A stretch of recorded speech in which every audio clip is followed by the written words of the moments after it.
washrooms are out the link with. Please ask them to watch our YouTube channel.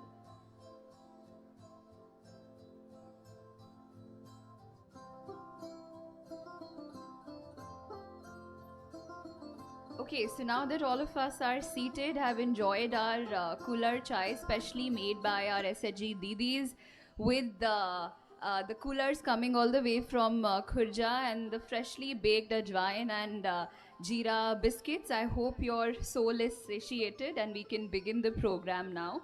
So a very good afternoon, a very warm welcome, namaskar to all of you present here.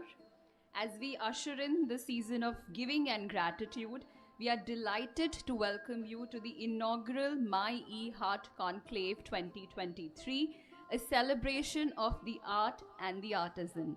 My name is Millie Agarwal and I welcome all of you. We're at the beautiful National Crafts Museum, one of the largest crafts museum in India, and what a lovely afternoon to spend in this cozy setup. We're actually in the village complex of the museum, showcasing village homes from all across India. And a big thank you to the Ministry of Textiles for providing us with this venue. Do explore this space. It's a treat for your senses. We've also put together an interactive setup. The idea of today's program is for you to engage with the artisans, to meet with them, talk to them, motivate them, to see them doing things live. So please find time in between the program to meet them, encourage them, motivate them.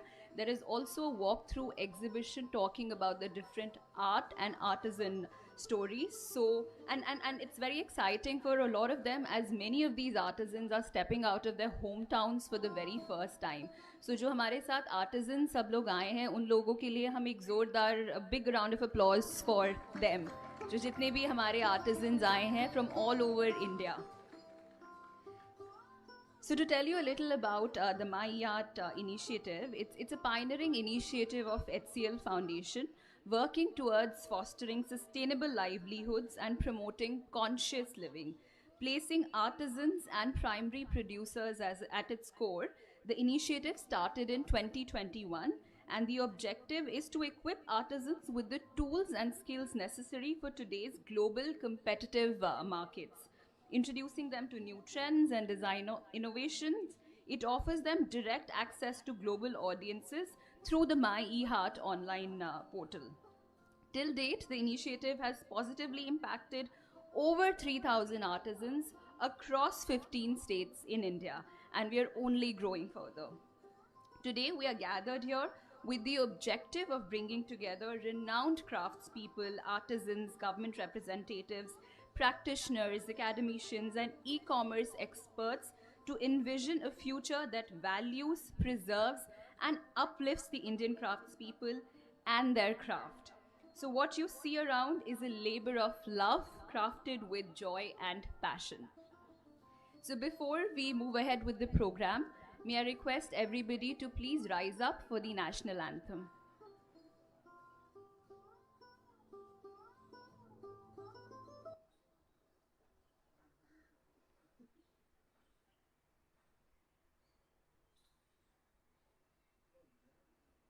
जनगण मन अधिनायक जय हे भारत भाग्य विधाता पंजाब सिंध गुजरात मराठा द्राविड उत्कल बंगा विंध्य हिमाचल यमुना गंगा उच्चल जलधि तरंगा तव शुभ नामे जागे तव शुभ आशीष मांगे गाहे तव जय गाथा जन गण मंगलदायक जय हे भारत भाग्य विधाता जय हे जय हे जय हे जय जय जय जय हे.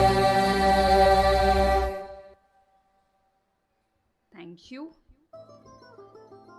Moving ahead, we would want to begin this auspicious occasion with a traditional lamp lighting ceremony followed by Vandana. So may I invite all our dignitaries on stage for the lamp lighting, and Krishanji, Varunji, if you can please also join us on the stage.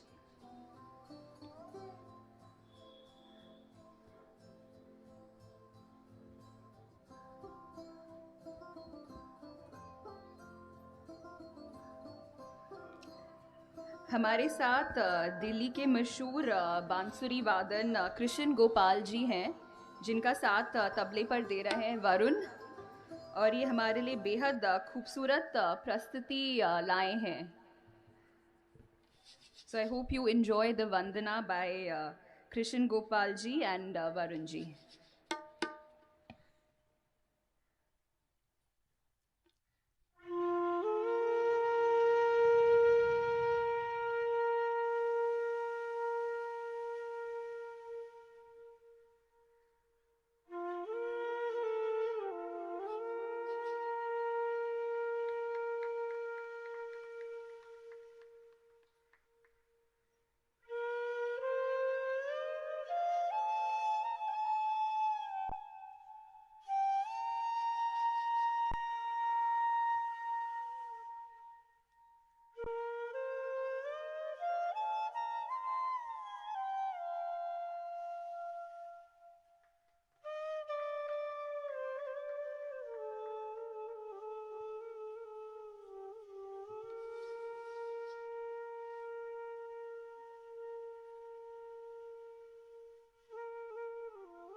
आपकी बांसुरी और तबले के खनक ने समा बांध दिया. बहुत ही खूबसूरत प्रस्तुति थी. Mesmerizing rendition by Krishan Gopal ji on the flute and Varun on the tabla. Thank you. हाँ जी.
आपने हम सबको मंत्र मुग्ध कर दिया. बहुत ही खूबसूरत समा बांधा है. A huge round of applause for them. अब कार्यक्रम को आगे बढ़ाते हैं. Moving forward, the next segment of the program, we give you an overview of HCL Tech. As you all may know, HCL Foundation delivers the CSR agenda of HCL Tech, the global technology company. And to do that, may I invite Ms. Bhavna Kapoor, Vice President, Marketing and Communication of HCL Tech, to the stage, please.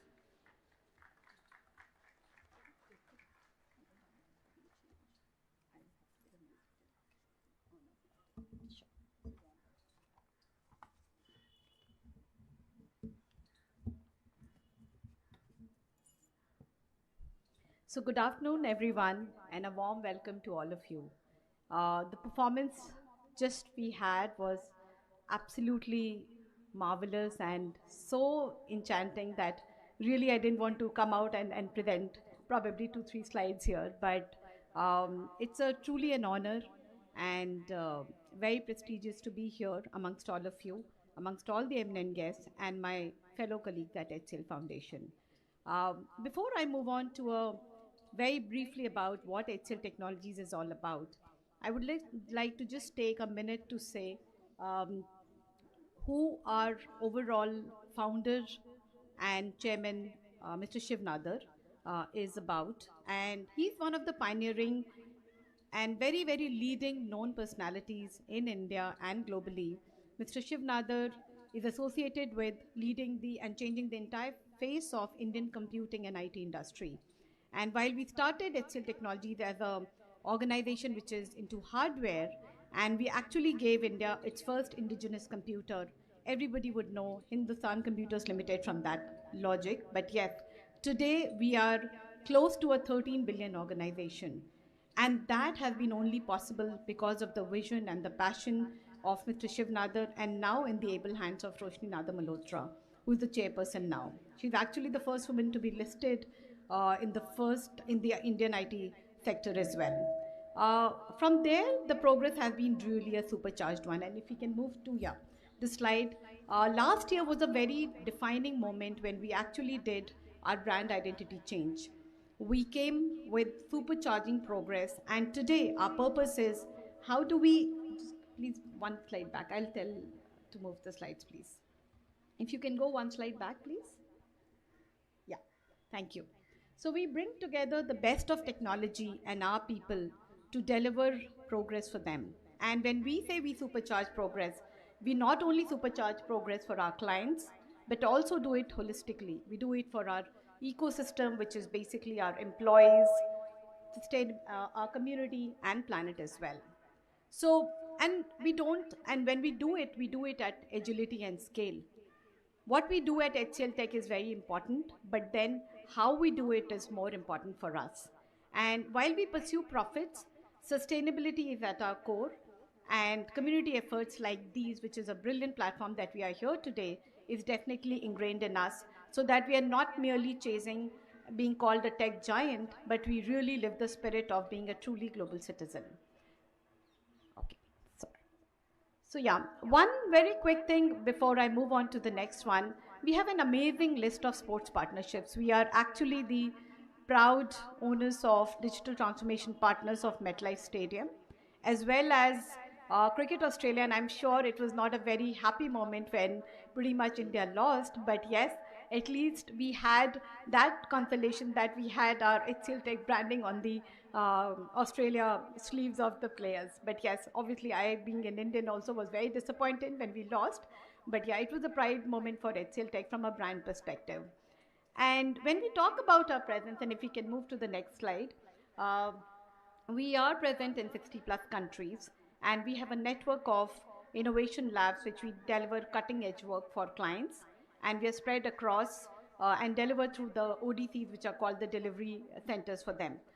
If we can move to the next slide, please. Yeah. So we are proud 221,000 ideapreneurs, which we call, and we don't call ourselves as employees. We are ideapreneurs because innovation is at the core of us. Because if you are an entrepreneur and you have an idea, we pride ourselves being called as ideapreneurs. And while we are listed and we have a presence in 60 countries, we work out of more than 111 countries where we work as part of clients' organizations as well. And needless to say, we have a complete portfolio which spans across digital, AI, engineering, and we have a very solid 40 plus engineering heritage to us, and HCL software as well. And that has made us the proud choice of more than a majority of global 2000 organizations to our credit. And this is for us to see that we partner with the global 500 companies, and analysts have rated us very highly. Moving on to the next slide. People are our biggest differentiators, and you would see the entire energy here around. People have been the true core pillars, and we last year launched an employee value proposition which is known as Find Your Spark. When we say Find Your Spark, it's basically how do you maximize your potential and really look up to the opportunities that the HCL Tech as an organization gives you. And that's been a core differentiator in terms of how we cater to our clients and the entire ecosystem as well. And that has resulted into multiple leading awards, including being a top employer of choice across many, many countries. Coming to the heart of it, and if we can move to the next slide, like I said, sustainability is at our core, and I will not go into details, but I would just want to reiterate that we develop and deliver on our strategy of act, pact, and impact, which is really ingrained. And a very small nugget, what we also, when we deliver sustainable solutions for our clients, we also have developed and launched a sustainability school for developing sustainability champions at HCL Tech as well. So that's something that we truly believe in. It's not something that we only do for clients, but definitely believe and live by. And finally, while Alok will give an overview of HCL Foundation efforts, and if we can move to the next slide, we are proud to give back to the society, and one such forum is where we are today. And not only we have cracked the entire source code for India under the able leadership of Dr. Nidhi Pundir, we have taken it now to global footprints as well. And recently we announced a grant, HCL grant for Americas to combat climate change, on where we are giving $5 million for a 5-year period. So the list is long, and I'm sure 5 minutes are not enough to do justice, but I just wanted to give a glimpse of what HCL Tech is all about. And with that, without much further ado, I'll hand it over to Alok and look forward to an inspiring and engaging afternoon. Thank you so much. Thank you, Bhavna, for giving us that overview of HCL Tech. Moving on, I would like to invite Mr. Alok Verma from HCL Foundation to give an overview of HCL Foundation. Mr. Verma leads one of our biggest rural development program, Samuday, and My Clean City, a program encouraging public ownership of cities. So, Alok, over to you.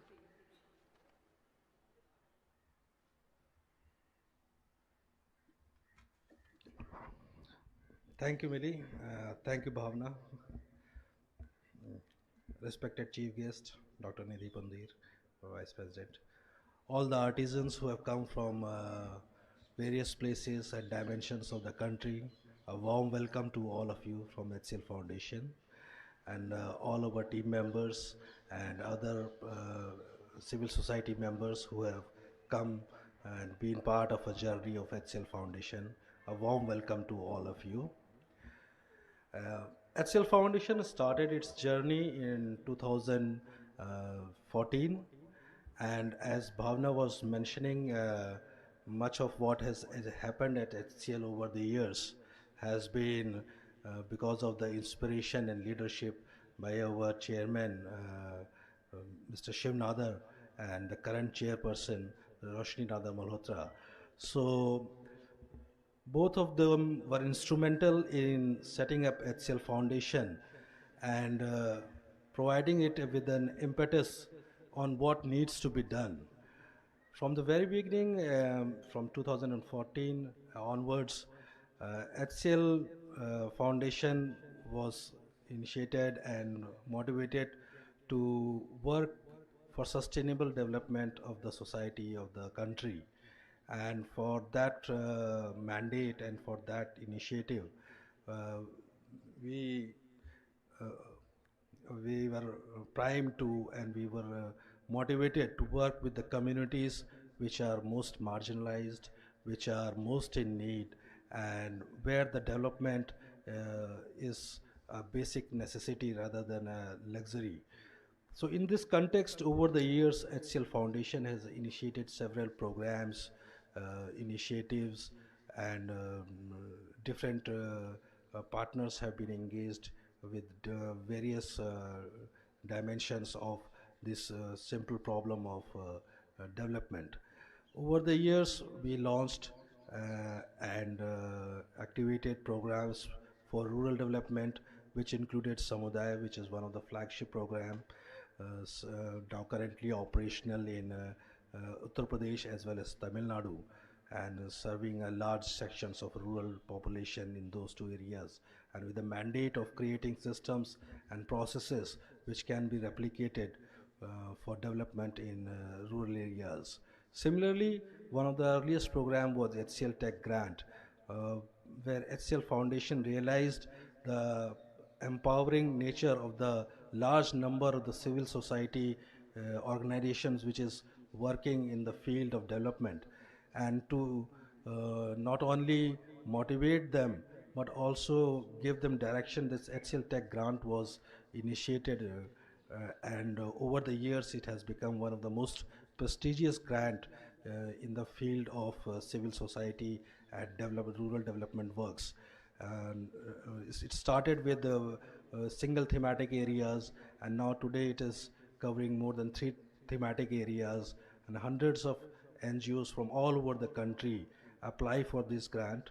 Although, yeah, there are only 3 to 5 winners in each year, but yeah, those partners are doing exemplary work, and we have been very proud to be associated with them over the years through the HCL Tech grant portfolio. Beginning from these two major platforms, we then felt the need there was in urban areas as well as in the areas like environment and that gave rise to our urban programs like Uday, which is now covering more than 10 cities all over India. And the critical focus of this program has been urban poverty alleviation, covering the most marginalized communities in the cities, which often tend to get overlooked in the larger dimensions of development and debate that centers around them. So mostly these cover women, children, and elderly as the key focus area for improving their life and creating structures and processes which are sustainable in maintaining those life standards. And similarly, Harit is our one of the flagship programs where the entire focus is on about environment and the climate change. And the great need was felt, and it was believed that we as HCL Foundation can contribute immensely in this area uh, to showcase models, to showcase projects which can become flag bearers in days to come into how to nurture environment, how to protect environment, how to protect wildlife, and how to overall create a sustainable development matrix around the entire debate of development. So these are some of the key highlights and key programs that HCL Foundation has successfully been part of over the last few years. And in recent times, some of the key initiatives have been one of these key initiative in this context is My E-Haat, which is now celebrating its third year in running. My E-Haat came about with a felt need that there are a lot of artisans which we were working with through our different programs, and how these artisans and artisan groups they are limited in their access to markets.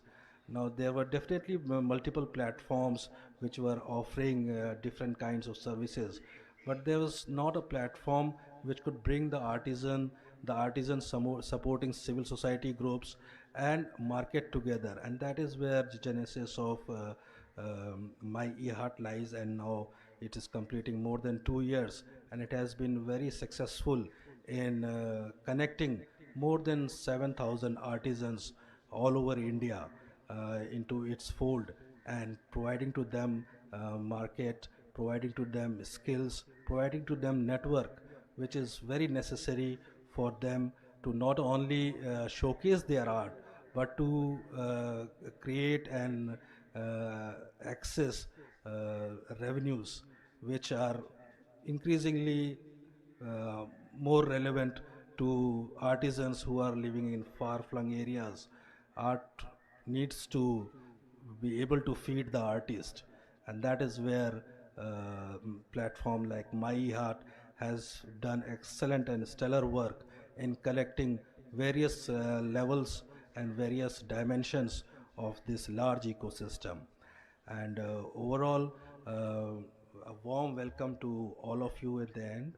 I hope through this event and through similar events in the future, we will stay connected, and this journey of HCL Tech and HCL Foundation towards creating a sustainable future for all our artisans is fruitful by your strength. Thank you.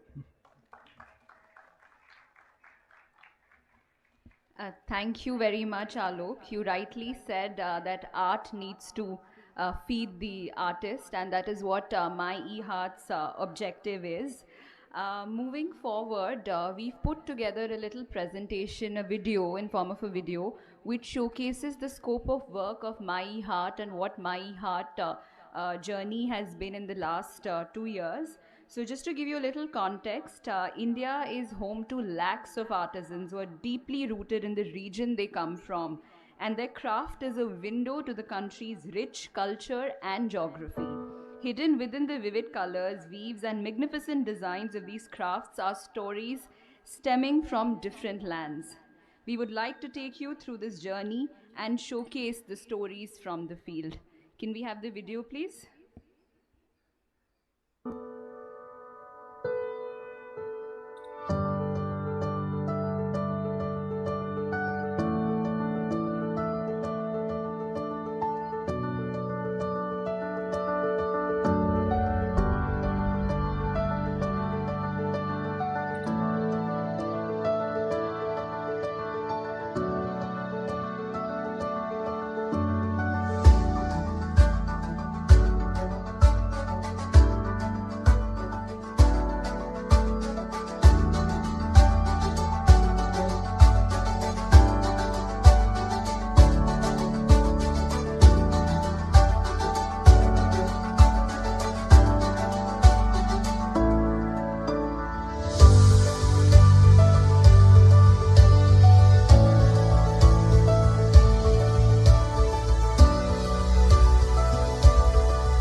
So, big round of applause for all our artisans, 3,000 plus artisans that we are working across 15 states in India. And as you would have understood, my E-Haat is just not an e-commerce platform. It is so much more. It's about technology integration. It's about upskilling. There is Kosha, there is Craftsmark. There is so much more. And the idea to have all of you on the same stage here is to explore possible collaborations and make sure that all of these art forms flourish in our country. This video is an ode to these master artisans. Uh, Moving forward, we are indeed honored to have amongst us Srimati Mahamaya Sigdar, a two-time national awardee of Kantha embroidery. Her exquisite and hand-stitched saris are loved nationally and internationally. She has a cluster of about 300 women from suburbs of Kolkata working with her and is creating a source of income for them.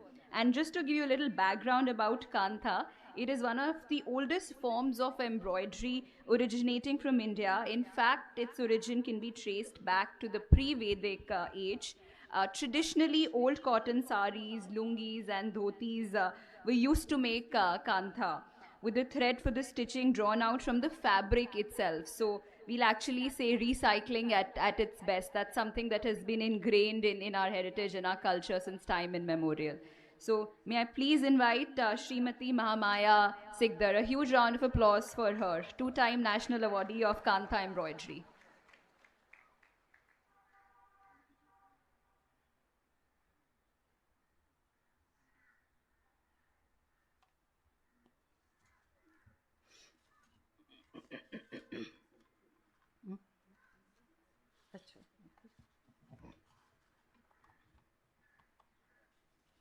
Good afternoon to all the dignitaries in the platform and all of you present here, and to my brothers and sisters from art craft section. It's okay.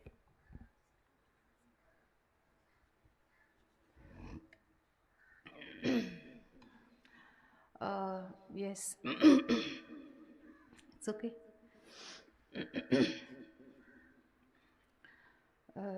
So I'm so happy to be here with E-Haat HCL Foundation, and when I was invited, I got invitation from HCL. I told them that I'm so bad in talking. I don't know how to what to tell and how to tell. Anyway, I started my journey 35 years back there in Kolkata.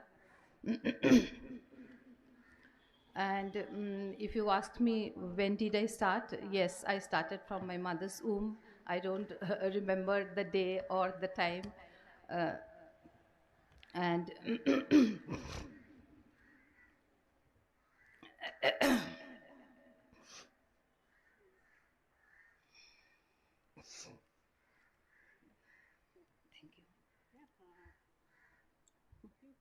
That's okay.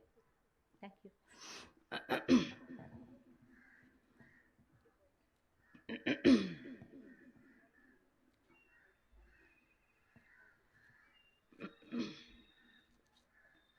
Art is not just what I create, it's a living, breathing testament to the intervening threads of passion, history, and the unspoken dialogue between the artist and the canvas of tradition. Indigenous to Bengal, the enhancing Nakshi Katha stitch becomes a canvas for my self-expression. I try to elevate Nakshi Katha art to a new dimension, especially in the realm of exquisite hand-stitched saris.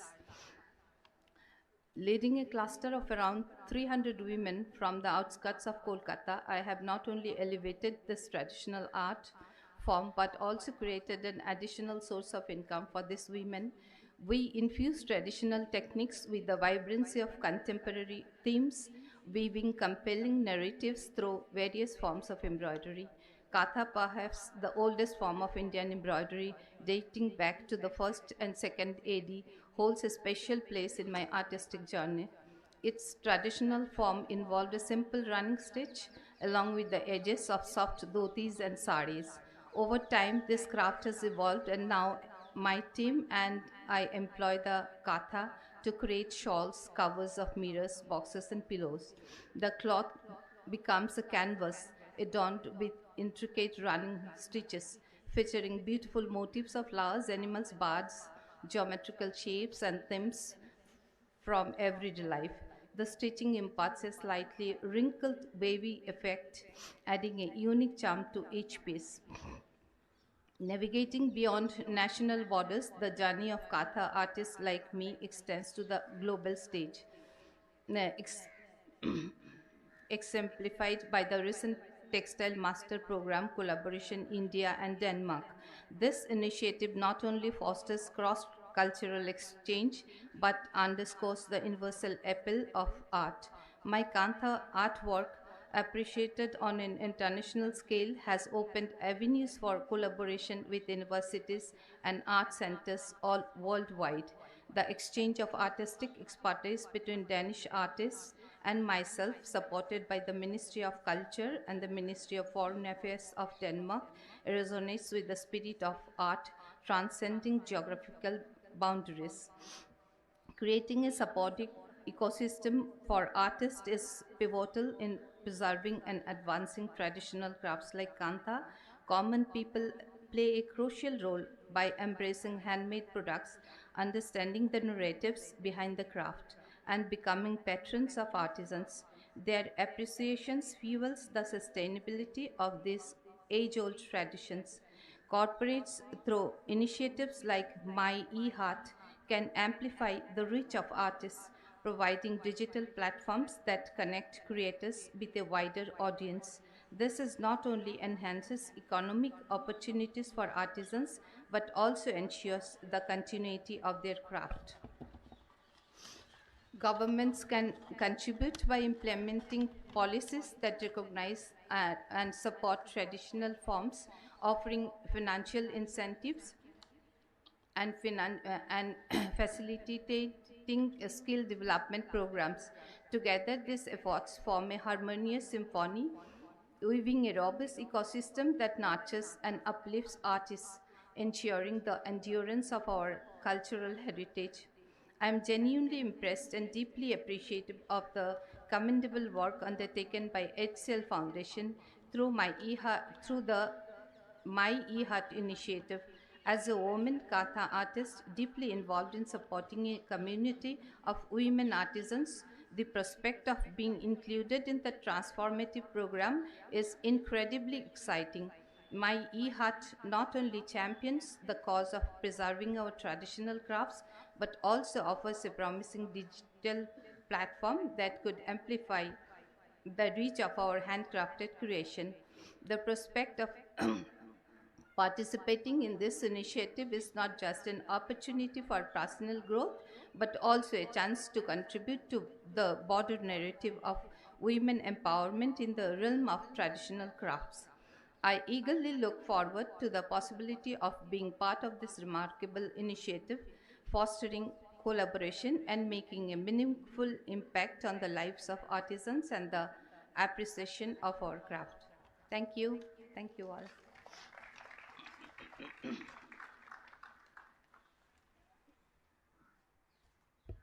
Thank you, ma'am. It's for artisans like you that Indian craft forms are traveling internationally. And may I please request you to stay back? We would like to felicitate you.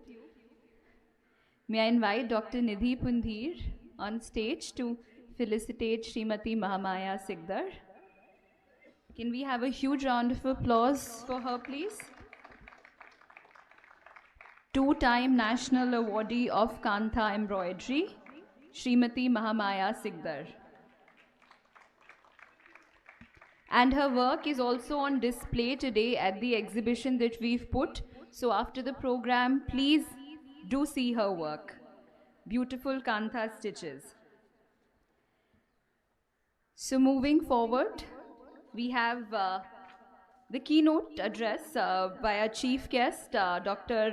Shubhranshu S. Acharya, the Chief General Manager of Small Industries Development Bank of India, SIDBI as it is called, where Dr. Acharya is heading three very important verticals: Program for Development, Impact Vertical, and Government Program Vertical.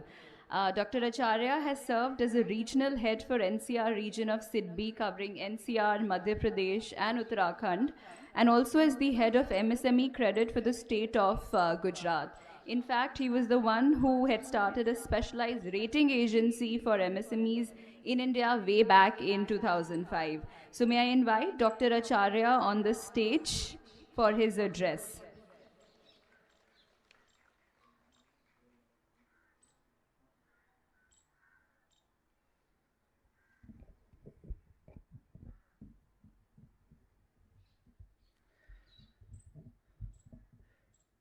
Esteemed guests present here, Dr. Pundir, Madam Ananya Mukherjee, and other senior dignitaries. A very good afternoon to you. In fact, when I was going through the video that was shown to us about the work of HCL Foundation, I thought possibly, instead of SIDBI, somebody has written HCL Foundation. There is so much of similarity in the work that we do. As you know, SIDBI is the development finance institution in the country for promotion, development, and financing of micro, small enterprises in the country. And a lot is being done in this space. And when you talk about the small, I'll say entrepreneurs, it will include artisans, it will include our friends who are into handicrafts, it will include weavers, so on and so forth. Everyone. The issue is not the skill sets.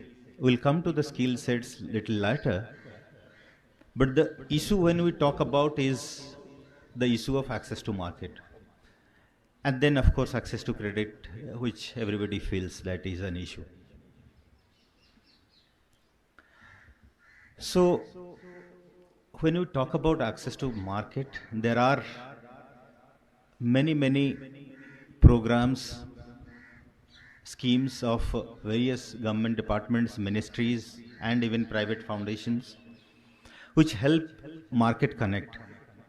In fact, there are two things. Earlier, when there were things which were not so much digital, it was the physical market connect in terms of melas, exhibitions, etc., which still continues to give a big platform for showcasing the products. Of course, there are certain things which can be purchased online, but in India, we prefer the touch and feel more than the digital look and feel. So, definitely the melas, exhibitions, in fact the one we are holding here today, will continue to have importance. But at the same time, if we have to enhance our footprints, if we want to increase our outreach, then we have no other option but to go digital. See, when we are talking about digital, it's easier said than done. In fact, I'll just tell you one example, some examples from our interventions. We are working very closely with certain artisan clusters, with weavers. Last month, I was in Odisha. The Sambalpuri E-Haat is very famous.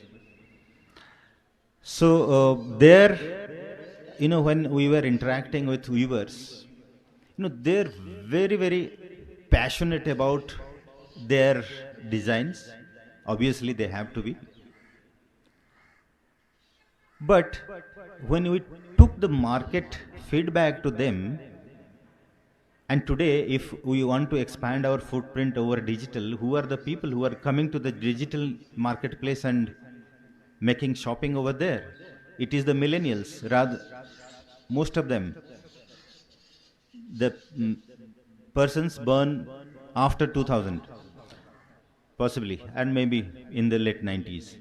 So they are the people who are making most of the purchases in the market. In fact, you must have seen 35 to 40% of the home loan demands in India is also from the millennials. The people who have joined in jobs very recently are also now going for home loans. That is the statistics that Reserve Bank of India has come out with.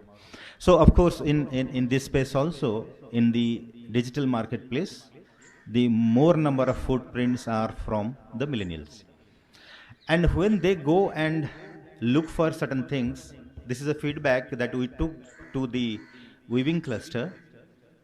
The feedback was people are more interested not in pure traditional products, unfortunately, this is the truth, but a fusion of tradition and contemporary designs.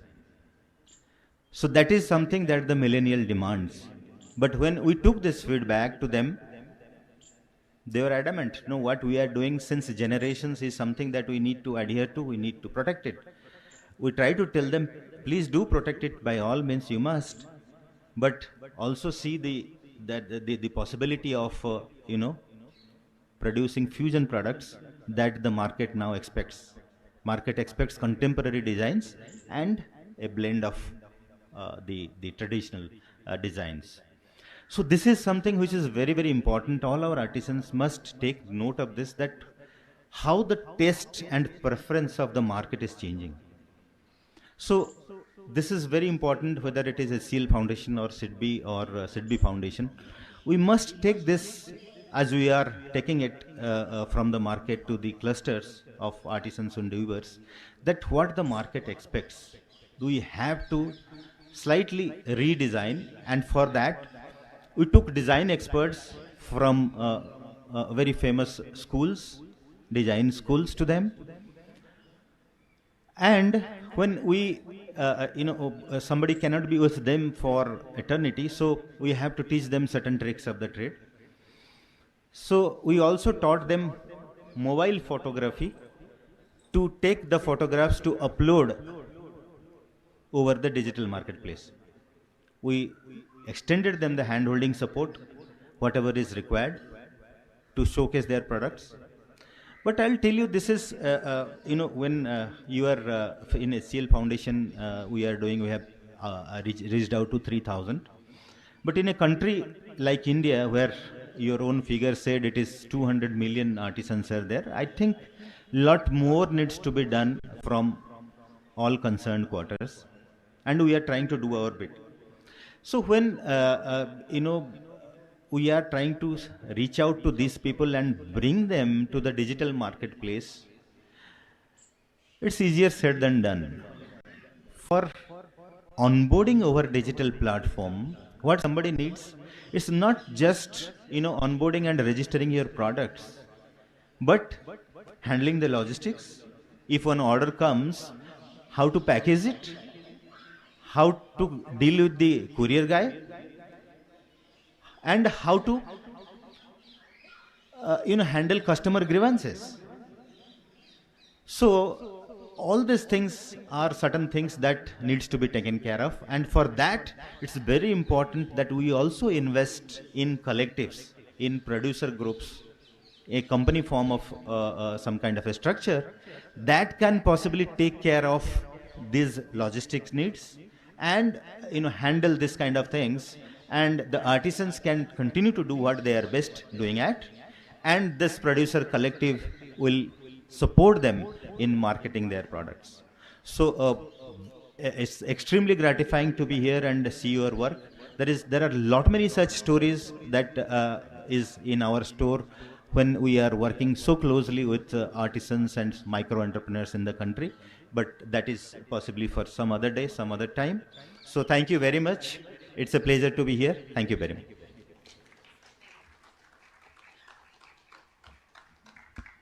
Thank you, Dr. Acharya, and may I please request you to stay back. We would like to felicitate you. May I invite Dr. Ananya Mukherjee to please felicitate Dr. Shubhranshu Acharya. Gaurav, felicitation, please. And very pertinent points put here by Dr. Acharya relating to technology integration, keeping up with times, enabling a lot of opportunities for artisans through those things. So hopefully a lot of collaboration opportunities for the future. A big round of applause and gratitude to Mr. Shubhranshu Acharya.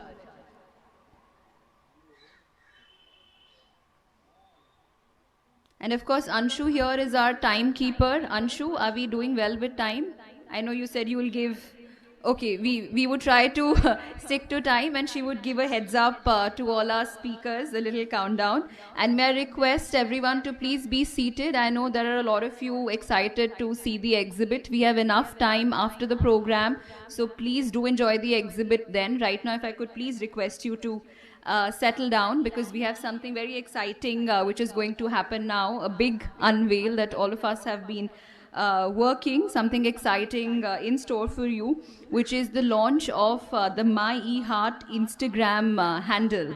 So increasingly it was felt that the initiative deserved its own social media presence to reach more customers, and as a platform for artisans to amplify their showcase.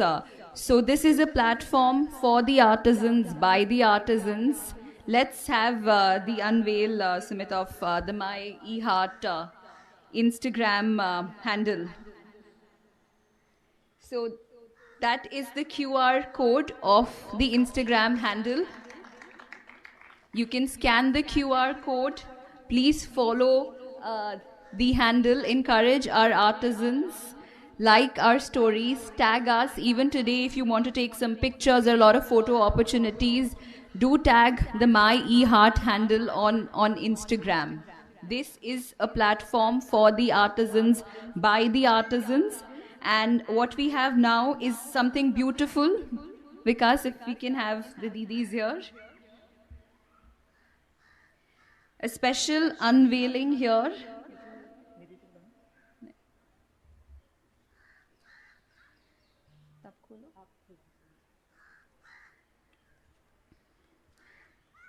These are our chicken curry artisans from Lucknow. This is the My E-Haat logo, जो हमारी 10 बहनों ने बनाया है लखनऊ में.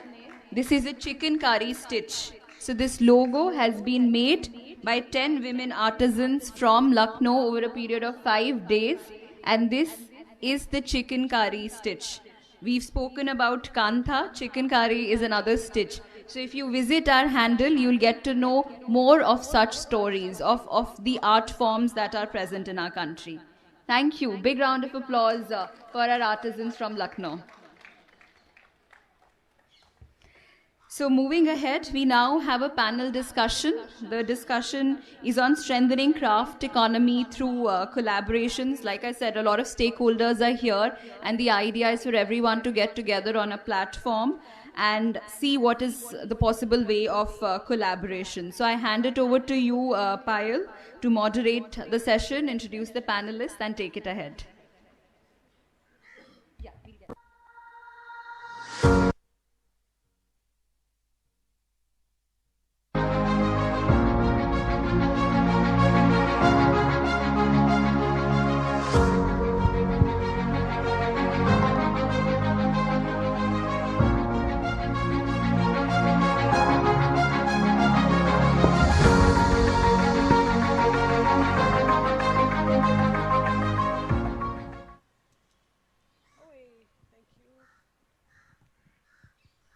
Hello, delighted to be here. My name is Payal, and I've been working with the HCL Foundation since I think 2018-19, and honestly, a lot of congratulations to the entire HCL Foundation, Gaurav, Vikas, Ayushi, and the My E-Haat team for this lovely event.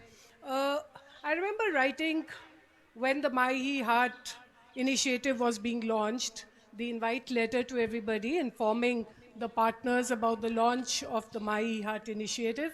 And it's absolutely fantastic to be on stage and be with them in this really special moment. Over the past 2 months, I have been traveling, putting together a coffee table book for the My E-Haat initiative, and I would like to share some of my experiences as we go along. We have 35 minutes, so I'm going to call my panelists on stage immediately. Aap aiye. I'll call out your name. So we have very distinguished panel, and I'm really delighted to have everybody here. So, Mr. Vijay Mathur, Director General and CEO of ATDC, please, sir.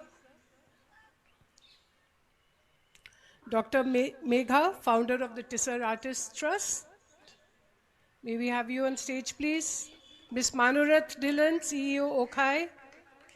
Mr. Yash Ranga, Director, Strategy and Innovation. Mr. Prashant Singh, CEO, Haath Ka Bana. Mr. Yash Ranga is from Pyrexa Global. Please. So we have another mic. Yes. Are we good here? Yeah. You sit here. Yeah. Okay. Fine. Thank you. So I've been informed we have 35 minutes, so we will hopefully not rush through this. It's a panel of really distinguished people, a lot of luminaries on the panel with depth of experience. And I'd really like to thank Mr. Acharya for really setting the context, because you spoke about all the challenges that the ecosystem faces. So my panel is about strengthening craft economy through collaborations. So, Prashant, you're at the end, so I'm going to start with you, right? Collaboration is a really popular word in the development sector, right? Does collaboration actually happen? And have you seen that happening in the craft economy? Could you give us a couple of examples? You have a mic? Yeah. Thank you. Good evening, everybody. Namaste. It is when we started actually today, we were having a discussion, and the fellow panelists talked about a very beautiful thing about the collaboration. Right, the weaver, how the weaving happens. Right, it is the beautiful form of the collaboration. तो जब एक Weaver अपना काम बनाते समय इतना beautiful collaboration करता है, तो जो इंडस्ट्री है हमारा है, क्राफ्ट का इंडस्ट्री है, हैंडलूम का इंडस्ट्री है, we have observe beautiful collaborations in our experience in the last 10 years, how when you look at the whole system, the one side is कारीगर, एक तरफ कारीगर है, दूसरी तरफ कंज्यूमर है. कारीगर कंज्यूमर को देखता तो है लेकिन समझ नहीं पाता है, और उसी तरह से जब कंज्यूमर कोई बात कहता है कारीगर तक पहुंचाने के लिए, जो डॉक्टर आचार्य साहब ने बोला कि जब कंज्यूमर बोलता है तो वो कारीगर भी उस चीज़ को ठीक से समझ नहीं पाता.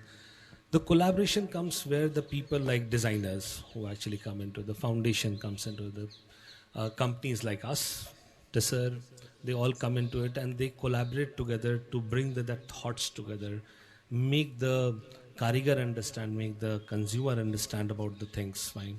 So I feel that there is a two tunnels where the one side is the karigar is standing, other side is the consumer standing, and the rest of the other players like even government, the way the hearts happens, fine, and all the way the programs happens, it helps a lot for people to come together, collaborate, work on the systems and bring out the products for the people. And the end of the day, it is economic benefit which actually gets to the karigar, sure, which moves on to the generation by generation. Yeah, that's a good point.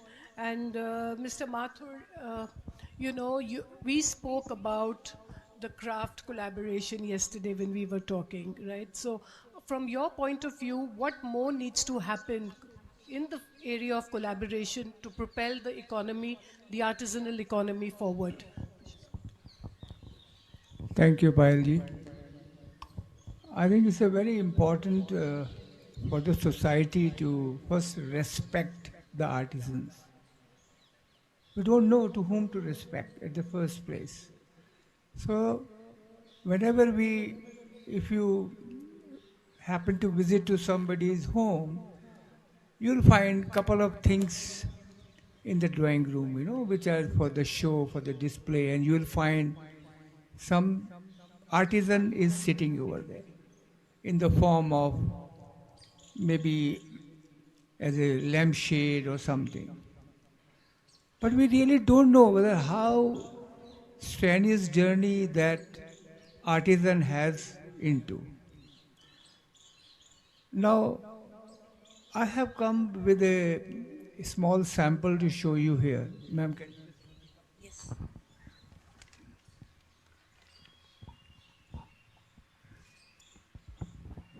I have a product which is produced by one of the artisans, and this we are selling on my E-Haat. We have 58 products on on the heart. We have made almost 80 styles. So I'm very proud, that some artisan has made this. But the worrisome thing is that there's another product. There's another product which we call it top lattu. This is made of wood. This is highly sustainable product. So I wanted to buy this through online platform. And what I got, a plastic lattu. It was very difficult for me to find the original sustainable lattu. And I tell you, I had to depute one of my officers to Rajasthan, who comes from Rajasthan. Whenever he goes to holidays, can come. The idea is, that when we want to say respect the artisans, is that we must able to play it at home, not keeping on someone for show, isn't it? So myself, my family, my community must respect the art, must try to revive this. I think, when we play cricket, when there's a T20, we play cricket. Why can't we play lattu at home, isn't it? Yeah. So what we need to do, why I am not able to find this product, which in our initial class 1 or 2, we always say love for lattu, but we don't really practice it, isn't it? What's the fun in just reciting love for lattu? So idea is that how to preserve this society. Let's go to the villages, let's find out how we can help you. And I am very pleased to say that when Mr. Shivnadar way back thought of creating HCL Tech, now that HCL Tech, as Mr. Alokji said, sustainability, Bhavana ji said about sustainability. Now H means hydrogen cars, C means less carbon, L is parishram, labor, and tech. So if we add L, the parishram with the tech, so I am sure that we are able to do something. So first change which I would want I would change myself. I would be more going to the villages, finding all those products which are not able to be seen in the market, see why they are dying, what I can do for those artisans. And when I talk of artisans, I must take two names, Bhavna and Sonam, with the help of collaboration from HCL funding. They are now employers. They are earning 20,000 rupees a month, and they have given jobs to 2 to 3 people. I mean, if someone is here, let's clap for them. They are the right heroes. Yeah. We must say. So this is how we need to go to the community. Yes. Give them what Shivnadaji said. Give some tech to the parishram labor, and you will be sustainable. So this is my take on this. Thank you. Thank you very much. आपने ना बहुत खूबसूरत बात बोली कि हमारे सबके घरों में आर्टिजन है, right? And I turn to you Megha, doctor Megha, that with Tisser, right? Tisser like French word for weave. So how I sometimes wonder कि हम लोग बोलते हैं कि weaving is an intrinsic part of our culture. The clothes we wear are woven. So what we call as slow fashion, vis-a-vis the fast fashion. sometimes it seems to me, and correct me if I'm wrong, that the burden of keeping a heritage alive, of keeping the weave alive, somewhere is more on the artist and the artisan rather than us who also live in this land. What are your thoughts around that? You've been working with the artists for very long, very closely. नमस्ते. सो बहुत अच्छा प्रश्न पूछा आपने. मैं थोड़ा हिंदी में बात करूंगी सो दैट बाकी लोग भी अच्छा रिस्पॉन्ड कर सकें. सो मैं जब से सेक्टर, मैं वर्ल्ड बैंक के साथ काफ़ी साल काम किया, 15-16 साल, और फिर ये एक क्षेत्र चुना काम करने के लिए. उसका सबसे बड़ा कारण था कि आप कह रहे हैं बर्डन. तो क्या है कि ये एक मेव सेक्टर है जिसके वैल्यू चेन में सबसे ज़्यादा कठिनाइयाँ हैं. It's the hardest value chain. And that is why maybe I chose this as an entrepreneurship journey. ऐसा क्यों है? क्योंकि इस पूरी जर्नी में हेल्थ, एजुकेशन, सैनिटेशन, किधर भी कोई प्रोडक्ट नहीं बनता है. अवेयरनेस होता है, बाकी चीज़ें होती है, बट इसमें एक प्रोडक्ट बनता है जो बेचना पड़ता है. मतलब कंज्यूमर आ गया और क्रिएटर आ गया.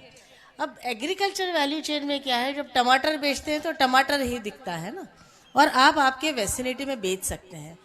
आर्टिजन वैल्यू चेन में ये दोनों में घपला है. एक तो सूरत चंदेरी बनती है, सूरत से महेश्वरी साड़ियाँ बनती है, जयपुर में इकत बनता है जो कि आज तक बनता नहीं है. सो एक तो ये प्रॉब्लम है कि इसमें जो ऑनेस्टी का अभाव है वो इसी सेक्टर में. आप टमाटर मांगेंगे तो कोई अदरक नहीं देगा, बट यहाँ हमारा सबसे बड़ा प्रॉब्लम है. दूसरा हमारा सबसे बड़ा प्रॉब्लम है कि आजू बाजू तो बेच ही नहीं सकते. अब मधुबनी पेंटिंग मधुबनी में कितनी खरीदेगा कोई, टमाटर तो वही खरीद लेगा ना. सो ये एक दूसरा बड़ा प्रॉब्लम है. इससे ये सबसे डिफिकल्ट सेक्टर है लाइवलीहुड का. अपार्ट फ्रॉम दैट ये सबसे बड़ा सेक्टर है जहां सुसाइड होते हैं. सबसे बड़ा सेक्टर है आफ्टर एग्रीकल्चर, क्योंकि उनके पास तो ज़मीन भी नहीं है, उनके पास तो लैंड होल्डिंग भी नहीं. तो शायद ये एक कारण था मैंने इसको चुना. और जहाँ हम कोलैबोरेशन की बात करते हैं, जब से मैंने अपना स्टार्टअप शुरू किया, शायद सारी गलतियाँ की जो एक स्टार्टअप ने नहीं करनी चाहिए थी, क्योंकि मैं इस सेक्टर से, बिजनेस सेक्टर से नहीं हूँ, बट इस एक क्षेत्र में मैंने बिल्कुल गलती नहीं की, कोलैबोरेशन में. बिकॉज ग्रोथ और कोलैबोरेशन एक ही सिक्के के दो पहलू. जब तक हम कोलैबोरेशन मल्टी लेयर नहीं करेंगे, क्योंकि कोलैबोरेशन कहाँ होता है, आर्टिसन के साथ होता है, प्रोड्यूसर ग्रुप के साथ होता है, HCL जैसे फंडर्स के साथ होता है, गवर्नमेंट के साथ होता है स्केल के लिए. तो वो चौतरफा कोलैबोरेशन करना पड़ता है, और जो 24 घंटे करना पड़ता है. हम ऐसा नहीं कह सकते कि इस साल में हम लोग 5 कोलैबोरेशन करेंगे. 24 घंटे कोलैबोरेशन करना पड़ता है. और यही एक चीज़ मैं अपने ऑर्गेनाइजेशन में करती हूँ. बाकी मैं ऑर्गेनाइजेशन में कुछ भी नहीं देखती हूँ, मेरी टीम देखती है, बट यही एक चीज़ मैं 24/7 करती हूँ, कोलैबोरेशन एंड ओनली कोलैबोरेशन. क्योंकि इसी से ग्रोथ है. वरना ये जो हमारी जो पूरी वैल्यू चेन है, जिसमें 11 से 12 चीज़ें करनी पड़ती है क्रिएटर से कंज्यूमर तक ले जाने के लिए, ये मोस्ट वीकेस्ट वैल्यू चेन है पूरे सेक्टर, पूरे इंडिया के डेवलपमेंट सेक्टर में. और ये इसका एक ही चीज़ है जो इसको स्ट्रेंथन कर सकेगा, वो है collaboration. Okay, thank you. And so then Manorat, what does collaboration look for उखाई के लिए? क्या for you, जो आप लोग इस बारी काम कर रहे हैं अपने, I've seen very beautiful pictures of women on your website. So एक होता है हमारे लिए, एक होता है artisans के लिए. तो collaboration दोनों तरफ कैसे लगता है आपको? What does it mean to you? So for us, it is the bit that is the differentiating factor between what we do as an organization versus what a fast fashion brand would be doing. And we are ultimately competing with that at some level from a consumer point of view. Like she mentioned, आपकी पूरी value chain में हर एक stage पे collaboration important है. तो आप fibre जहाँ से बना रहे हैं, फिर वो स्पिन हो रहा है, वीव हो रहा है, उस पर प्रिंटिंग हो रही है, फिर एम्ब्रॉयडरी हो रही है, फिर उसका गारमेंट बन रहा है, फिनिशिंग हो रही है, और वो कस्टमर के पास जा रहा है. अगर आप हर एक स्टेज पे कोलैबोरेशन नहीं करेंगे तो आपका end product might not be something that someone is able to buy ultimately. And this also doesn't stop at आपने प्रोडक्ट बना दिया, अब आप खुश हो उसके साथ. it continues the journey into the shelf of the consumer, not just onto the shelf of your retail store. So what does the consumer want is the most important thing. At every stage of the value chain, you need to be mindful of the fact that इसका final product क्या बनने वाला है और ये किसकी अलमारी में जाने वाला है. वो जब तक आपने नहीं सोचा तो आपको प्लास्टिक के लट्टू ही मिलेंगे, right? So for us collaboration means that अगर हम किसी सूफ एम्ब्रॉयडरी आर्टिजन के साथ काम कर रहे हैं, हमें ये कंसिडरेशन लेनी ज़रूरी है कि वो सूफ एम्ब्रॉयडरी वॉप और वेफ्ट के ऊपर करते हैं. अगर आप उनको मिलमेड कैम्ब्रिक ला के दे दोगे और बोलोगे इसके ऊपर एम्ब्रॉयडरी करो क्योंकि हमें एक फ्लोई गारमेंट बनाना है, ना ही आपकी एम्ब्रॉयडरी उस पर जचेगी, ना ही वो सुंदर लगेगा, और आप आर्ट फॉर्म को भी डाइल्यूट कर रहे हो. So taking different factors into consideration. Consumer को चाहिए a certain kind of fall in the garment. What kind of a fabric can be woven? So there is an opportunity there. आपको सूफ artisans को help करना है, आपकी opportunity textile level पे भी निकल सकती है कि आप उस पर इनोवेशन करो. Make a textile which is not khaddar, something else that can be made into a garment that will help both the consumer wear something more wearable and the artisan develop their embroidery as well. Thank you. And it's interesting to hear you say that because, Yash, when we were talking yesterday, and you're from, you're ex-Jaipur rugs, and you grew the business of Jaipur rugs. तो जब हम कल बात कर रहे थे, आप बता रहे थे कि logistics का क्या अहम role है, and how you were able to crack that at Jaipur rugs. So you could give us some examples of that, please. The collaboration between the private sector and Jaipur rugs. Sure, and first of all, thank you very much, HCL Foundation, for bringing all of us together. I have a little bit different perspective when it comes to the creative economy or the artisan economy, because this is one of the world's oldest economy. And even in 2023, we are talking about the poverty issues that these artisans goes through or these communities goes through.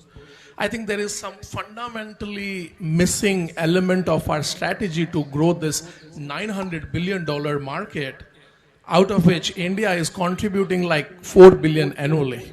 And we have largest population of artisans in the world. We heard about the figures from 200 million artisans contributing to 4 billion exports every year. So I think given the market dynamics, we have always been seeing this sector from the lens of poverty. And we have tried to solve the poverty, and when we try to solve poverty, we attract only philanthropy. And I think that's what has been missing in this sector, is that we really need to invest in the potential of this sector that attracts capital. And our friend from Sidbi was talking about the scope of capital. One of my business mentors told me that, Yash, in this world, there is no lack of resources. And business problem is never a resource problem. Business problem is a human problem. And I think in this sector, the way we deal humans, I think we need to deal with them as adults, as human beings, as not, they are from some really marginalized background, because they have that innate skills. And then we get the product that we sell on the extrinsic value, like plastics and the sustainable material.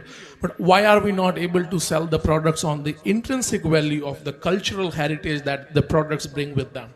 And I think that's what we were able to crack at Jaipur Rugs, to grow this one of the most complex supply chains with 78 processes, right from the sheep's wool from sheep till the final product in the customer's head.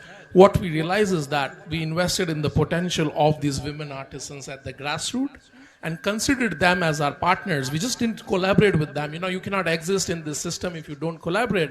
But to get to the next point, where we are looking at a 10% annual CAGR growth in a $900 billion market, we need to bring in the approach of radical partnerships. And so that's something which we really brought in Jaipur Rugs at, I would say, 10 years ago, by collaborating with IBM for our technology growth, because we sitting out in Jaipur had no idea how to implement CRM in our supply chain, which was the most unorganized sector, and the artisan sector is the most unorganized and disorganized sector of our economy. But we wanted to look at it from the the formalization process. Because if you don't formalize, if you don't create the source code, you're not able to scale it. And we are still struggling to talk about the, like how do you make sure these artisans work to their potential.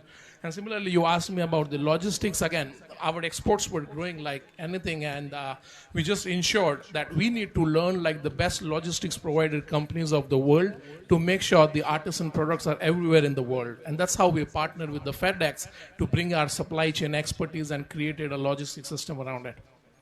Yeah.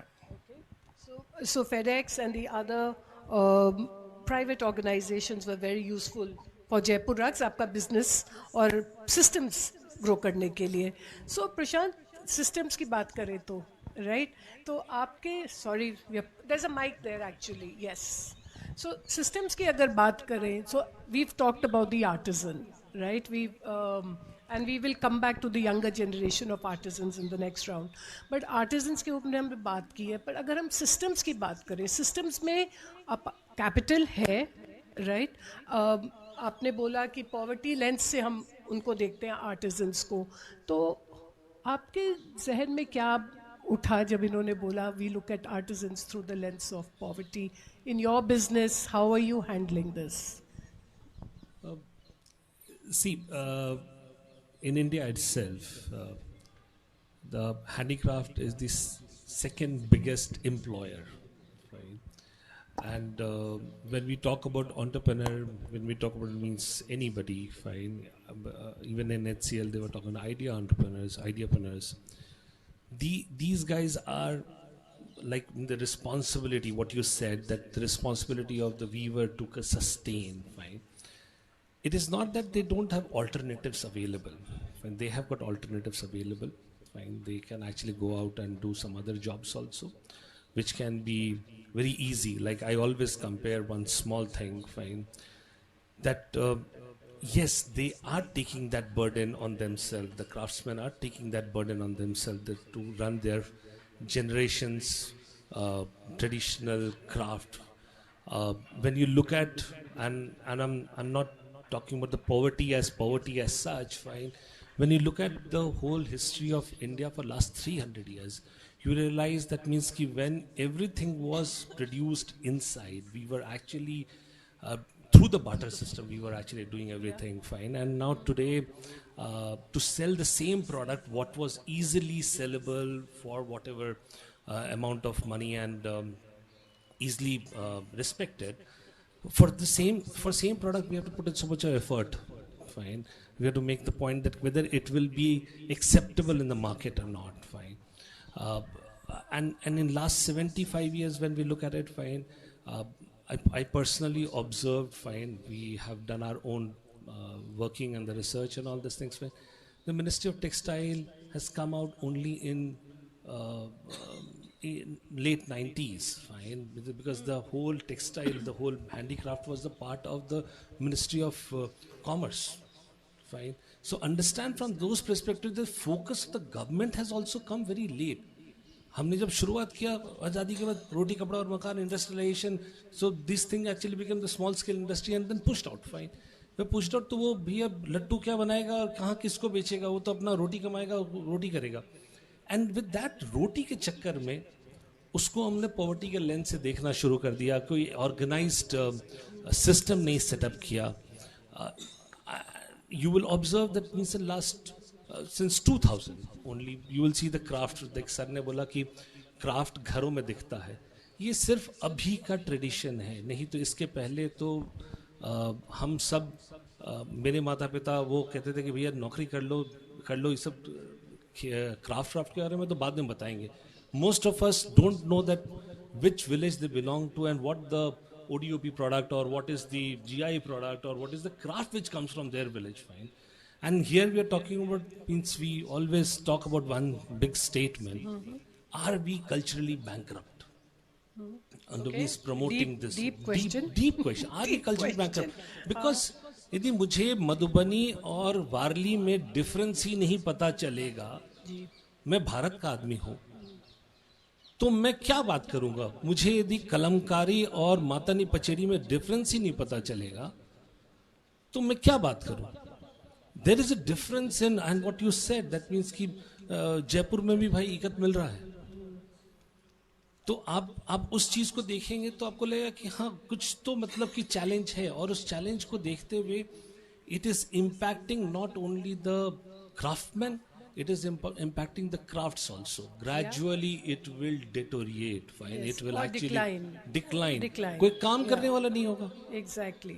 कोई उसको profession की तरह नहीं लेगा, कोई vocation की तरह नहीं लेगा, कोई उसको, तो it is very important that it has to bring the economic essence of it. Okay. And so when that takes me to my next question for you, sir. I know we are going in this way. आपने कल बोला था मुझे कि आप you know your village, right? और आपके गांव में पहले बहुत ढोल बनाने वाले लोग थे, अब 7 हैं. Is that right? Yes. Yeah. So, what according to you is required in the ecosystem? इन्होंने बोला कि इनको कलमकारी और किसी आर्ट में या इक्कत क्यों है जयपुर में, so they doesn't know the difference, right? I am also equally bad at that, so I put my hand up for that too. But अगर हमको और ढोल बनाने वाले लोग चाहिए, who should be earning well, who should be looking at the profession with pride, right? उसके लिए हमें ecosystem को क्या करना चाहिए? So we'll very clearly stick to the points of what is required from the ecosystem. जैसे आपने कहा कि यूपी में 1 डिस्ट्रिक्ट 1 प्रोडक्ट में एक जगह है अमरोहा, जहाँ से मैं बिलोंग करता हूँ, और वहाँ का एक प्रोडक्ट है ढोलक, जो आम की लकड़ी से बना होता है. तो जब मैं स्कूल जाया करता था तो लगभग 2-3 किलोमीटर तक छोटी छोटी दुकान थे, जहाँ पे एक बड़ा आदमी एक कुल्हाड़ी से उसको तराश रहा होता था ढोलक बनाने के लिए, और उसके साथ में एक छोटा बच्चा जो मेरे एज से भी कम होगा उस टाइम, 5-6 साल का, उसके हाथ में एक छोटी सी कुल्हाड़ी होती थी, वो एक छोटी का खुटर खुटर करते रहता था. वो था उसका 15 से 16 साल का ट्रेनिंग पीरियड सो कॉल. लेकिन अब मैं जब जाता हूँ तो मुझे वो एक तो बड़े बड़े दिखाई नहीं देते और छोटे बच्चे तो बिल्कुल नहीं दिखाई देते. तो fact of the matter is कि 8 बिलियन की पॉपुलेशन में वर्ल्ड में 2 billion our generation alpha, born from 2013 to 2024 में. They are highly addicted to internet, and in next 5 years they are going to become the buyer. उनको जैसे sir ने कहा कि कौन सा आर्ट कहाँ होता है, वो गूगल करके पता लगा लेंगे कौन से विलेज में क्या होता है. लेकिन उनके लिए अगर मुझे ये आर्ट ढोलक का तैयार रखना है तो जो इकोसिस्टम मुझे चाहिए कि मैं उस आर्टिजन को इन 2 बिलियन जनरेशन अल्फा से मिला दूं. अगर मिला दिया तो वो कितनी परचेजिंग कर सकते हैं. यू रिमेंबर 8 बिलियन में 2 billion in next 5 years they are going to buy out of 900 billion. जैसे सर ने कहा पता नहीं कितना खरीद रहे होंगे. So what I personally feel that what is missing in the ecosystem is to connect with some digital, maybe something, because the art is there. It is well respected. आप देखिए हमारी साड़ी है 2000-3000 साल हो गए, आज तक कोई इसको बदल नहीं पाया, वो बदलेगा भी नहीं. ऐसे ही मेरे जो सर ने बोला है जयपुर रग से, वो बदलने वाला नहीं है, लेकिन जो बदलेगा वो टूल बदलेगा. और जैसे टूल थोड़ा सा आपको समझा देता हूँ इन ए मिनट कि किसी ज़माने में 2 into 2 4 है, वो रटाया जाता था. फिर थोड़ा सा ताम्र पत्र आ गया, उस पर भी 2 into 2 हो गया. उसके बाद में तख्ती आ गई, उस पर हमने तख्ती पे लिखा तो 2 into 2 4 ही रहा. उसके बाद में स्लेट चौक आ गया तो 2 into 2 4 रहा. अब टैब आ गया, ये सब आ गया. तो जो टूल की ज़रूरत है वो हमें बनाना है आर्टिजन और कंज्यूमर्स के बीच में, पर्टिकुलरली जनरेशन अल्फा के साथ में. आई एम श्योर हमारा आर्ट इतना स्ट्रांग है, सिर्फ उसको ये थोड़ी इशारे की ज़रूरत है और थोड़ी रेस्पेक्ट की ज़रूरत है. सो तो इशारा, we have to wrap up the panel also. I'm getting all kinds of looks from that side. So इशारे की ज़रूरत है. So अगर हम बोले कि आपने when we were talking आपने बात की थी स्टोरी टेलिंग के बारे में, right? So what about you do a lot of story telling at Tisser, so what are the kind of things जो इशारे की ज़रूरत है वो स्टोरी टेलिंग में आएगी? तो what are the stories we have to tell our youth और tell ourselves to buy more products? एक बात हमने समझनी चाहिए कि भारत में बहुत ऑलरेडी कंज्यूमर है, तो मार्केट का एक्चुअली प्रॉब्लम ही नहीं। हम तो बाहर से चीजें खरीद रहे हैं, चाइना को इतना मार्केट देते हैं। बट आप दो चीजें से बोलूंगी फास्ट में। तो स्पेन ने क्या किया कि टू प्रमोट हैंडीक्राफ्ट, उन्होंने कहा कि जो भी बच्चा 18 साल का होगा उसको उनकी लोकल करेंसी में उन्होंने 1000 रुपये फ्री में दिए और कहा कि ये 18 साल होने के बाद ये कूपन मिलेगा और क्राफ्ट शॉप में जाके खरीदना चाहिए। तो उसने मार्केट प्रमोट किया, सब्सिडी नहीं प्रमोट की नीचे। और उसकी वजह से आप अभी हम इंडिया में ही यही कर लें कि जितने भी बच्चे 18 साल के हो रहे हैं उनको यदि 5000 रुपये का कूपन दे दिया तो सब्सिडी की जरूरत ही नहीं पड़ेगी। 5000 इंटू कितना मार्केट है। सेकेंड चीज जो हम कर रहे हैं और जो करना चाहते हैं कि अभी मैं बोल भी रही थी कि हम पूरे करिकुलम में, कोर्स में 1ली से 10वीं तक क्राफ्ट ला रहे हैं। जैसे मैथ्स का करिकुलम है, साइंस का करिकुलम है, सबका करिकुलम है, पर आर्ट और क्राफ्ट का कोई करिकुलम ही नहीं है। कभी पतंग बनाना सिखा देते हैं, कभी दिया बनाना सिखा देते हैं, जो दिल में आए वो सिखा देते हैं। अब बच्चा जब कलमकारी और उसमें फर्क जानेगा, जब उसको मालूम होगा कलमकारी वर्ड है, तो जब अभी हम ये पूरा करिकुलम डेवलप कर रहे हैं रचना संसद के साथ, आर्ट एंड क्राफ्ट का करिकुलम। सेकेंड बात ये था। तीसरी बात एक मिनट में बताऊंगी कि हमारे पेरेंट्स ने और कोई प्रोफेशन किया, हम कुछ और कर रहे हैं। अब हम उस आर्टिजन को चाहते कि तेरा बच्चा वही करे, वो अपने पिछले जनरेशन को देख रहा है, इसका तो खाना पीना भी नहीं हो रहा है, तो व्हाई वी इंसिस्टिंग हिम कि तुम वही करो। तो ये हमारा कॉमन फेलियर है सबका, मेरा आपका सबका, कि हम वो कॉन्फिडेंस उसको नहीं दे पा रहे हैं। और जब कॉन्फिडेंस नहीं दे पा रहे हैं तो उसकी तो रोजी रोटी का सवाल है। मैंने तो वो नहीं किया जो मेरे पेरेंट्स कहते हैं, हम उसको क्यों फोर्स करना चाहिए? तो आई थिंक ये तीनों चीजों पे थोड़ा सा गहन विचार होना चाहिए। सो मनोरथ, विचार बताइए, विचार आपने किया है इस बात पे, और why should the burden of taking the heritage forward, like I said earlier, lie on the child of the artisan? Where are we going to get more artisans from? Where are they going to come from?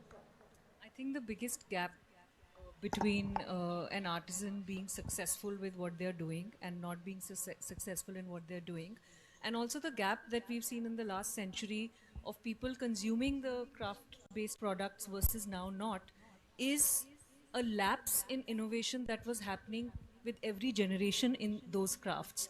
And now that gap has become so big that the final consumer who's going to buy something and what that craft is giving you is huge. That gap is huge. Every craft was serving a certain purpose in a certain area, following a certain weather, was meant for a certain function, a certain purpose. Those functions and purposes have changed. Okay. So it's very important to understand the relevance of innovation in that craft for it to be able to still serve a purpose in today's world, right? So that is where we do a lot of vichar, and we do a lot of research in what is a certain person going to buy in a Mumbai versus what is a certain person going to buy in a Delhi. And on the basis of that, an innovation is done not from a designer going to a craft community and saying, ye bana do, because that is only going to further deteriorate the quality of the artisan's artistic expression. So here we have a collaborative approach. No designer is deciding what a collection should look like. It is together, the artisan and the designers collectively come up with something after seeing all the research that they have, all the data that they have, and then decide where they want to take their next collection. So this ensures that the artistic expression is continuing to grow. The next generation is seeing that happen. And I have a small example here. During COVID, when we onboarded, we pivoted to being a marketplace from just a brand. And when we onboarded so many artisan groups onto the website, a lot of these artisans were above 45 with very little understanding of technology, and they flat out refused, like Dr. Acharya mentioned, that हमसे नहीं होगी invoice, हमसे नहीं हो रहा है ये सब, हम नहीं photo ले सकते, आप लोग आके कर दो. And for us as a team, it was impossible and also not sustainable, because unless a community is able to not do this by themselves, it's not going to grow. And that is when, by force, the children of these communities who were in cities and had lost their jobs there came back into the villages but had an understanding of technology, took hold of that, learned the technology, learned to take pictures, learned to put things on an Excel sheet, and become the business runners of their parents' craft. So they are a part of the community, but not necessarily an artisan now. Yeah, so that's a really lovely example. The business runners of their parents' craft. So Yash, this is my last question. Yeah, Millie, and we are done with this. So Yash, you're almost getting the last word, right? So just to help all of us, now put together what we've heard at Pyrexa Global, how are you helping artisans move forward, or how are you helping the artisanal economy now move forward? And what is the collaboration that you see is going to hit the sweet spot? Sure. So basically at Pixar Global, first we have just came up with a very different approach of looking at this sector. This sector is people, the artisans is not the problem. The problem is culture. And the problem is heritage, which is dwindling day by day. So what we are trying to do with an innovative project called TIE, and TIE, a lot of people from tech knows, but our TIE approach is how do you create cultural entrepreneurs within the communities who would then go out in the market as the global entrepreneurs from these communities.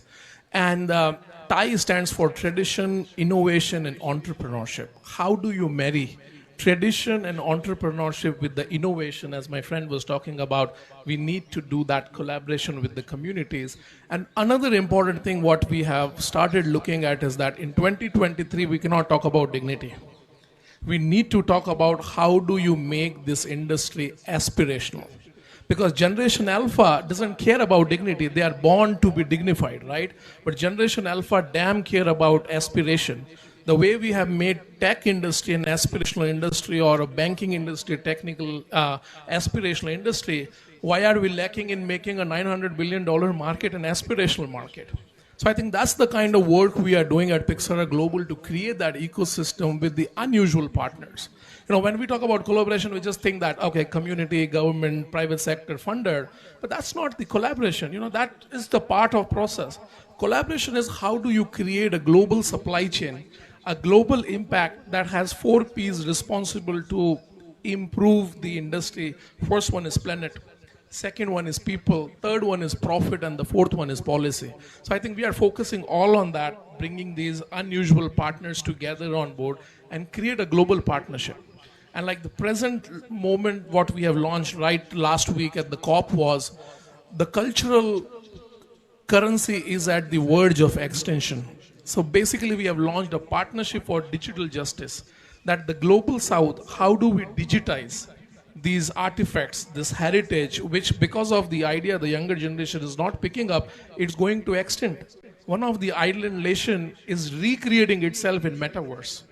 And so we have to make sure that we don't have to create our cultural heritage in metaverse. So that's what we are working on at Pixar Global. Yep. Thank you so much for that, and thank you all for being on the panel. I think what I'm really taking away is how are each one of us ambassadors for the artisans, right? How do we all tell their stories? How do we take it more into our friends, our family, and talk about the artisan when we have art in our house? So thank you very much. A huge round of applause for them. And for you too, you've been a really patient audience. So thank you. Yeah.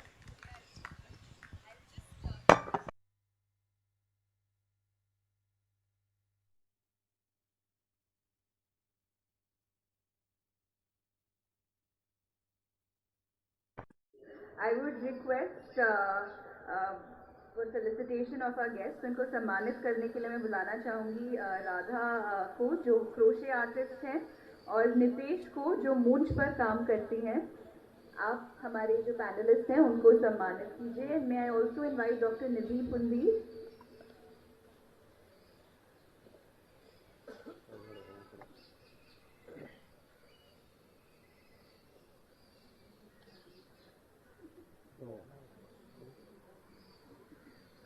A huge round of applause.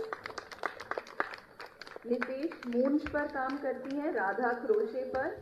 And their work is on display here. There are some interactive activities also we have of block printing, of Madhubani art. So please do find time to do those activities. A huge round of applause for all our panelists. And can we have a group photograph also?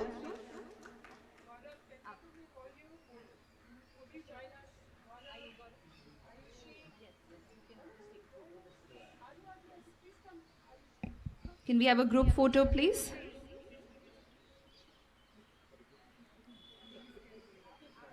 There was demand for the chicken curry logo to be shown again.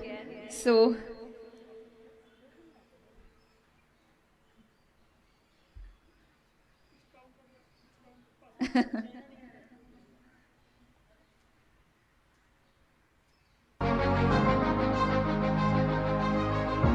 huge round of applause.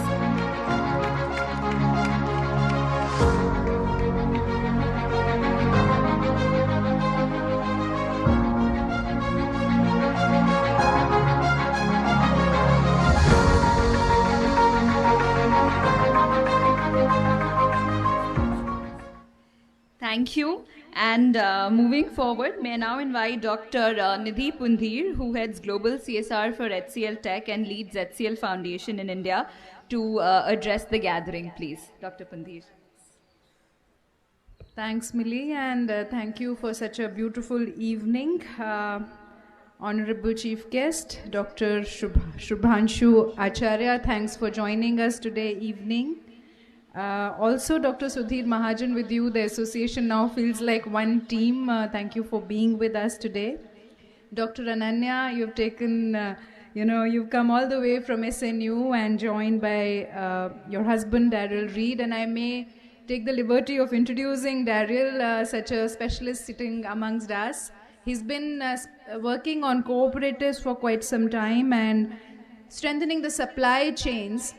Many of us who don't know that we have such an expert amidst the gathering, please reach out to him.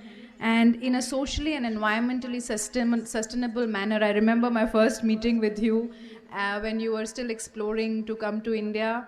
I just want to say something about this evening, and that too from the bottom of my heart. And I just saw participants who've returned from COP who are here. There was not one moment where I felt so pleasantly happy, where you had trees on one side and ribbons on the other side and art on the other side, even in COP. So let me give a huge round of applause to the team and our artisans for setting this up so beautifully. You have technology also, and see the kind of amalgamation that is possible, that can happen. We need not set up everything in heated or air-conditioned rooms. It's just a matter of taking that decision. I remember when Gaurav and I were discussing, okay, where are we going to do this first Conclave? I was like, let's go to our Shilp Grams, let's revive. And when we talked to the director of, and thank you so much for making this happen, it was such a nominal fee.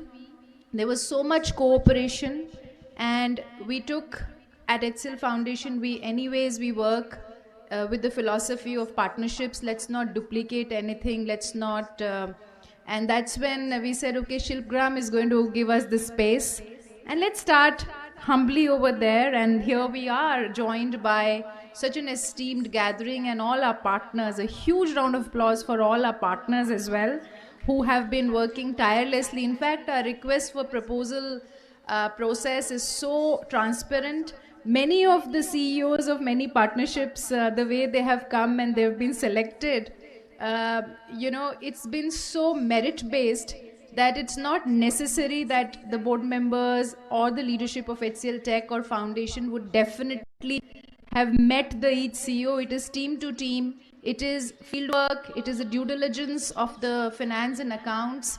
So I think it's a lot of, it's just not about the artisan community. It is also about operationalizing this whole thing under CSR. And we took that I would say, and I'll just, two stories I thought I'll share today evening. One was how this E-Haat came up. We were wondering that, okay, so much is happening, art is happening, artisans are there, but how does this whole thing really reach the market in a way where you really do not make too much of investment in stores, in just bringing everything to the market? And we used to take rounds of these hearts, and we used to see them packing it back. 80% of the stuff has to be packed back and taken back. And that's when we thought, why not under CSR we fund an e-commerce platform such that artisans get that first level of exposure, and then the customer can decide, what exactly and how exactly. So I think this whole idea came up, and the team took it to a completely different level. As we see today, more than 1,000 products listed, more than 32,000 artisans in the ambit of it in just about 3 years. And this is also fusion. I think I've heard the word fusion several times today evening. Also of technology and art. HCL Tech, as Bhavna shared, has taken risks, and with ideapreneurs, we are also risk takers. We also took the risk, and many people asked us, how come e-commerce is CSR? And I asked them back, why is it not? And they said, no, that would be commercial, and that would invite taxes and this and that. And I was like, if we are doing it free of cost, if we are dedicating it to the artisan community, and they are all those people who in one way or the other somewhere touch the poverty line, because we did hear stories during COVID from many artisans who are connected to us that they were working under Narega because they lost their income whatsoever. And even during COVID times, my E-Haat was selling because there was a connect. When markets had shut down, there was a connect. So I think it's all about idea, and it's all about a space like HCL where we can, have these ideas grow to this level. The other aspect that I wanted to touch was that it's the whole SHGs and the whole cooperatives, often in this space, which are limited to doing things in certain manners, and then they remain there. And that's where I think partnerships with NCUI, the Crafts Museum, they have really helped us, and they have really guided us the way to scale it up to the next level. My personal gratification, I remember when Uttarakhand Civil Services Examination had a question in their question paper that which CSR Foundation has launched an e-commerce market dedicated to artisans. And me and my team read that several times when our name was listed there. So I think your ideas get that fuel and happiness when there is a recognition. So I think E-Haat has got recognition from several ministries, and there has been a clear way for CSRs to help. I am wearing an E-Haat sari today from Pochampalli and completely e-marketed, and so proud to kind of say that today the products are going global. We just had more than close to 100 saris go to London Museum, and they were displayed there. And we are so right, everyone agrees here that within India, the education on our own craft is so limited that's one big reason why this art is just dying and heritage is just dying. So CSR has that opportunity, and let's do more of it. I'll just leave you with another little story which I have, not story, but just these recent incidents. My son was to go to South Korea for his robotics competition, and they had to take return gifts, smaller ones. And he said, we want something from that artisan thing that you do. But do you have something that also has technology in it? Some calendar or something, which kind of also says techie. So what are robotics champions going to ask you? They would want a fusion, and that's a demand coming from young generation. But in the end, we were able to satisfy some closer, but I think that's a challenge that we have here. which we are here to take, and we will also satisfy the Gen Zs and Gen Yans. I'm so glad that SNU University is also here. We look forward to interns from the younger generation who can guide us, who can advise us, who can go back and study and research our own culture and bring back technology.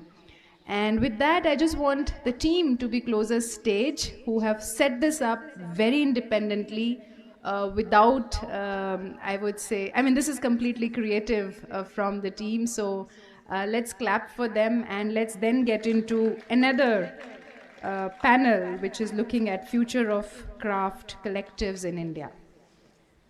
May I be joined by HCL Foundation and HCL Tech team, please.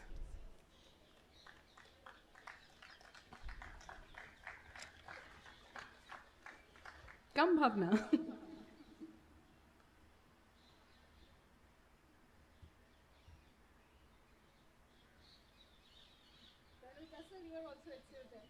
You're wearing my jacket.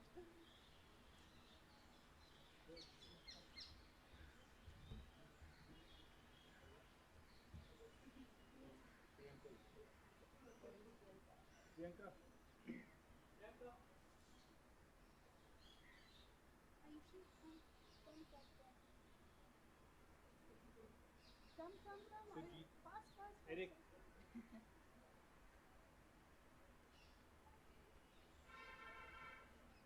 Siddhartha.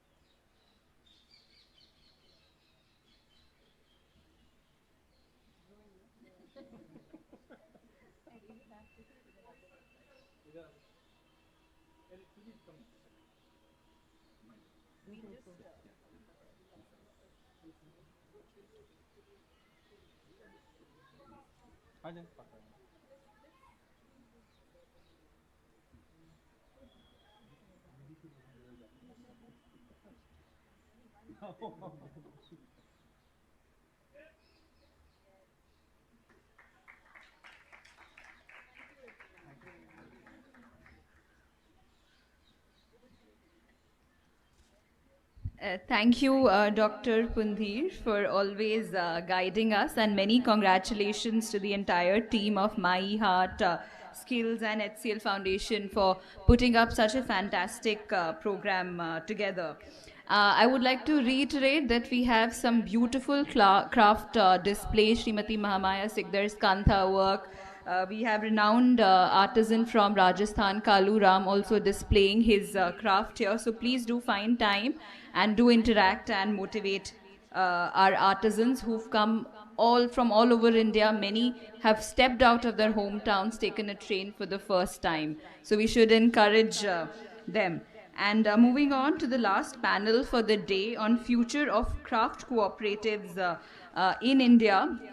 HCL Foundation is committed to improving the standard of living for the marginalized populations through sustainable interventions, and one of our significant partnerships in this direction is with NCUI, the National Cooperative Union of India, which aims to create an enabling environment for diverse communities to acquire skills and livelihood opportunities. And we have an entire panel which would be discussing this topic.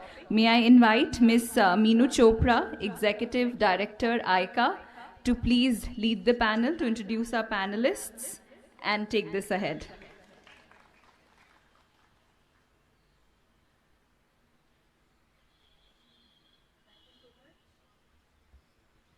Thank you so much, and good evening, everyone. I'm really privileged to be a part of this eminent panel, and I would like to welcome my eminent panelists. Dr. Sudhir Mahajan, who is the Chief Executive of NCUI. Mr. Vipin Sharma, who is the founder, Access Development Services. Mr. Tamal Sarkar, Director of Foundation of MSME Clusters. Ms. Sanchita Mitra, she's the National Coordinator, Seva Bharat. Dr. Ananya Mukherjee, who's the Vice Chancellor of Shiv Nada University. And Mr. Balu Iyer, who is the Regional Director, Asia and Pacific for International Cooperative Alliance. So a warm welcome to all of you. So today we are here to discuss a very important sector of this country, craft sector, जो कि एक बहुत ही अहम भूमिका निभाता है हमारी country की इकोनॉमी में. और जो पहला हमारा पैनल था उसमें हमारे एक एमिनेंट पैनलिस्ट ने कहा कि कोलैबोरेशंस जो इस सेक्टर में है और जो इसको स्ट्रेंथन करती है वो बिल्कुल वीवर के लेवल से शुरू होती है या आर्टिजन के लेवल से शुरू होती है. And I totally agree. और ये जो आज ये वाला पैनल है इसमें हम एक जो सबसे बड़ी कोलैबोरेशन है इस सेक्टर में, which is the collectives, the artisan collectives, जो कि आर्टिजन आपस में कोलैबोरेट करके बनाते हैं, उसके बारे में बात करेंगे.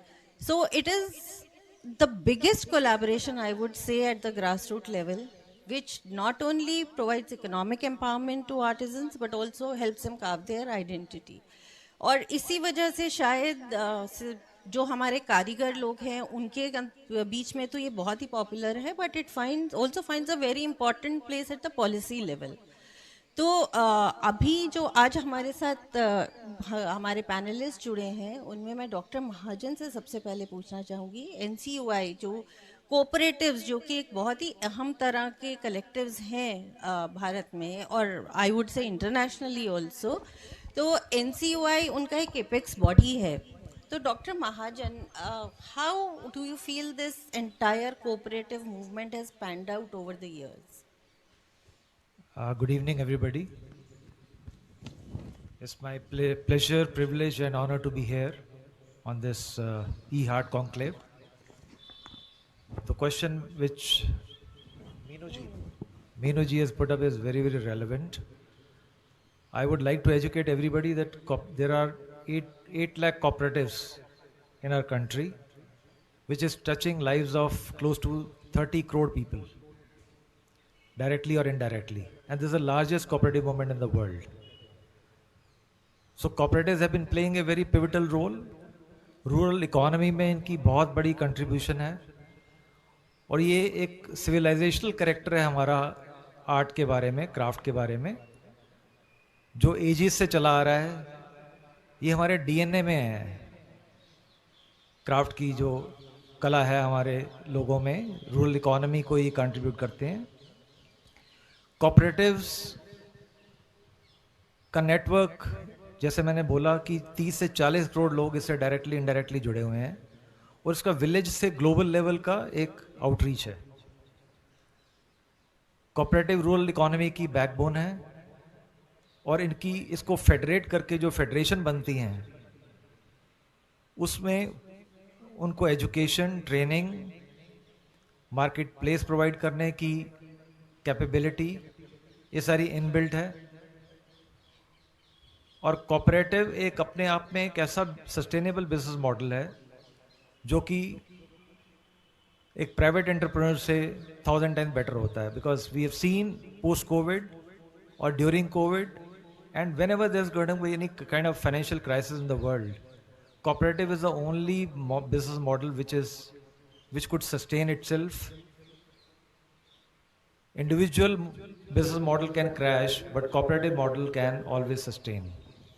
So these federations, there are approximately 20,000 such handloom and handicraft federations, primary cooperatives, which are available in our country, and there are close to 40 federations.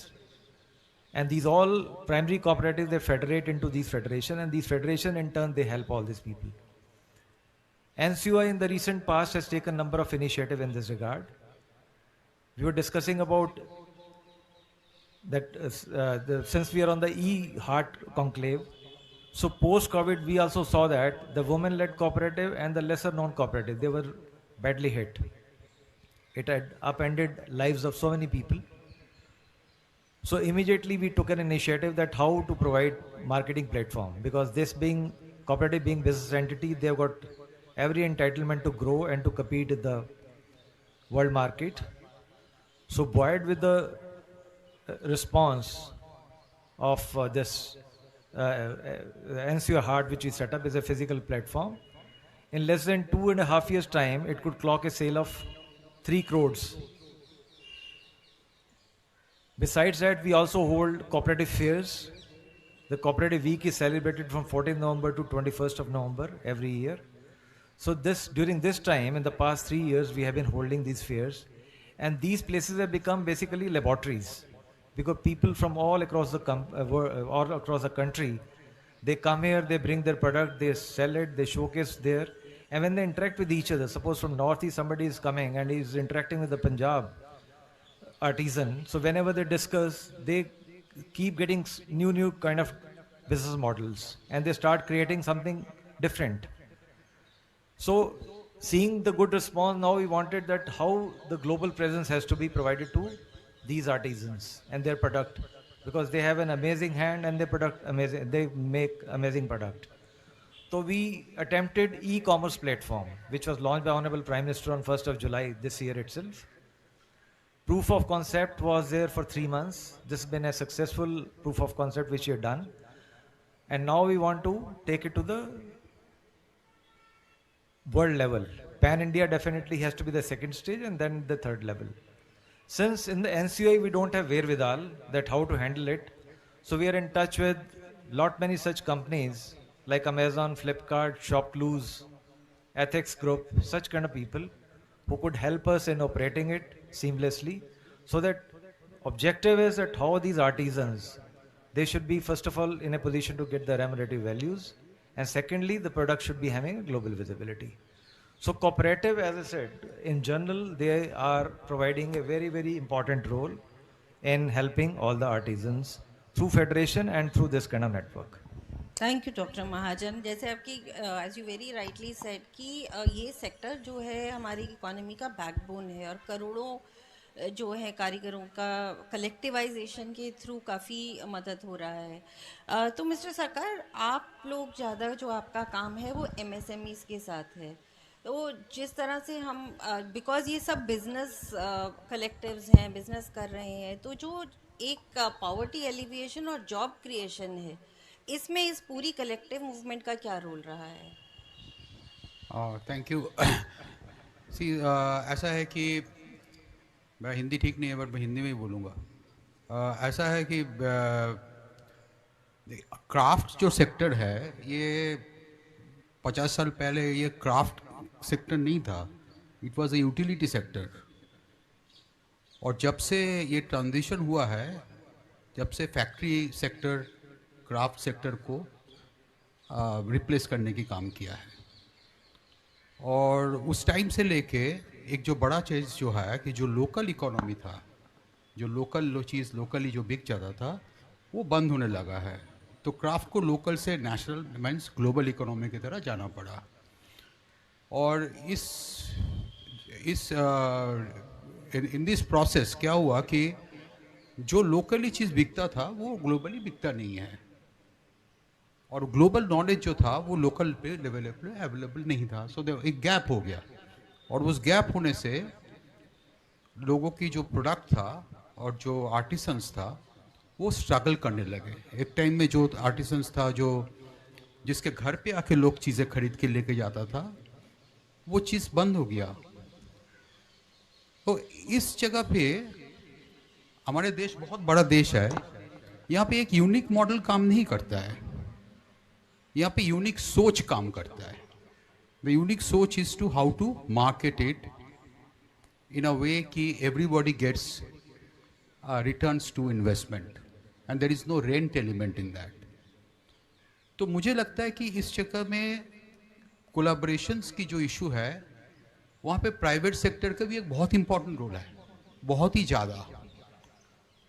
क्योंकि इतने साल डेवलपमेंट काम करने के बाद मैंने समझ में आया कि डेवलपमेंट सेक्टर बिजनेस नहीं समझते.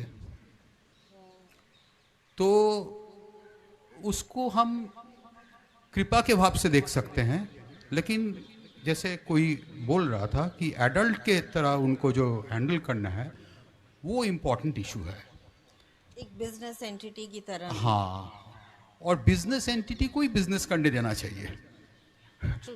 डेवलपमेंट एंटिटी बिजनेस सीख के बिजनेस करेगा, ये तो ऐसा है कि कोई ढोलक वादक है उसको बांसुरी बजाने के लिए बात करना है. तो मुझे ऐसा लगता है कि बट इस प्रोसेस में कोलैबोरेशंस की बहुत इंपॉर्टेंट रोल है, और वो कोलैबोरेशंस कलेक्टिव्स के फॉर्म में, जैसे कोऑपरेटिव की बात हो रहा है, वैसे कई सारे नए फॉर्म्स भी आ चुके हैं, जैसे एक प्रोड्यूसर्स कंपनी एक बहुत ही आजकल चल रहा है, एंड उसमें काफ़ी तरह प्रोड्यूसर्स कंपनी बना रहे हैं लोगों ने, तो उनका भी एक बहुत इम्पॉर्टेंट रोल है टू मेक द स्केल जहाँ पे बिजनेस उसको हाथ लगा सके, क्योंकि बिजनेस एक छोटा यूनिट के साथ हाथ नहीं लगा सकते। दूसरा ये है कि बिजनेस उनको स्किल दे सके, जो स्किल की नेसेसिटी है। ऐसे नहीं कि कोई भी स्किल डेवलपमेंट प्रोग्राम चल रहा है, शिक्षक कुछ बोल रहा है, और जो छात्र हैं वो सोच रहे हैं मुझे कब मेरा 100 रुपया मिलेगा, हाँ, तो वो बहुत ज़्यादा इम्पैक्ट नहीं करता है। तो ये जो इश्यूज को तोड़ने के लिए भी बिजनेस की ज़रूरत है। तो ये कलेक्टिविटी की ज़रूरत इसलिए है क्योंकि स्मॉल यूनिट वहाँ पे डील नहीं कर सकते, और वो भी इनके साथ कर नहीं सकते, इसलिए कलेक्टिविटी का बहुत इंपॉर्टेंट रोल है।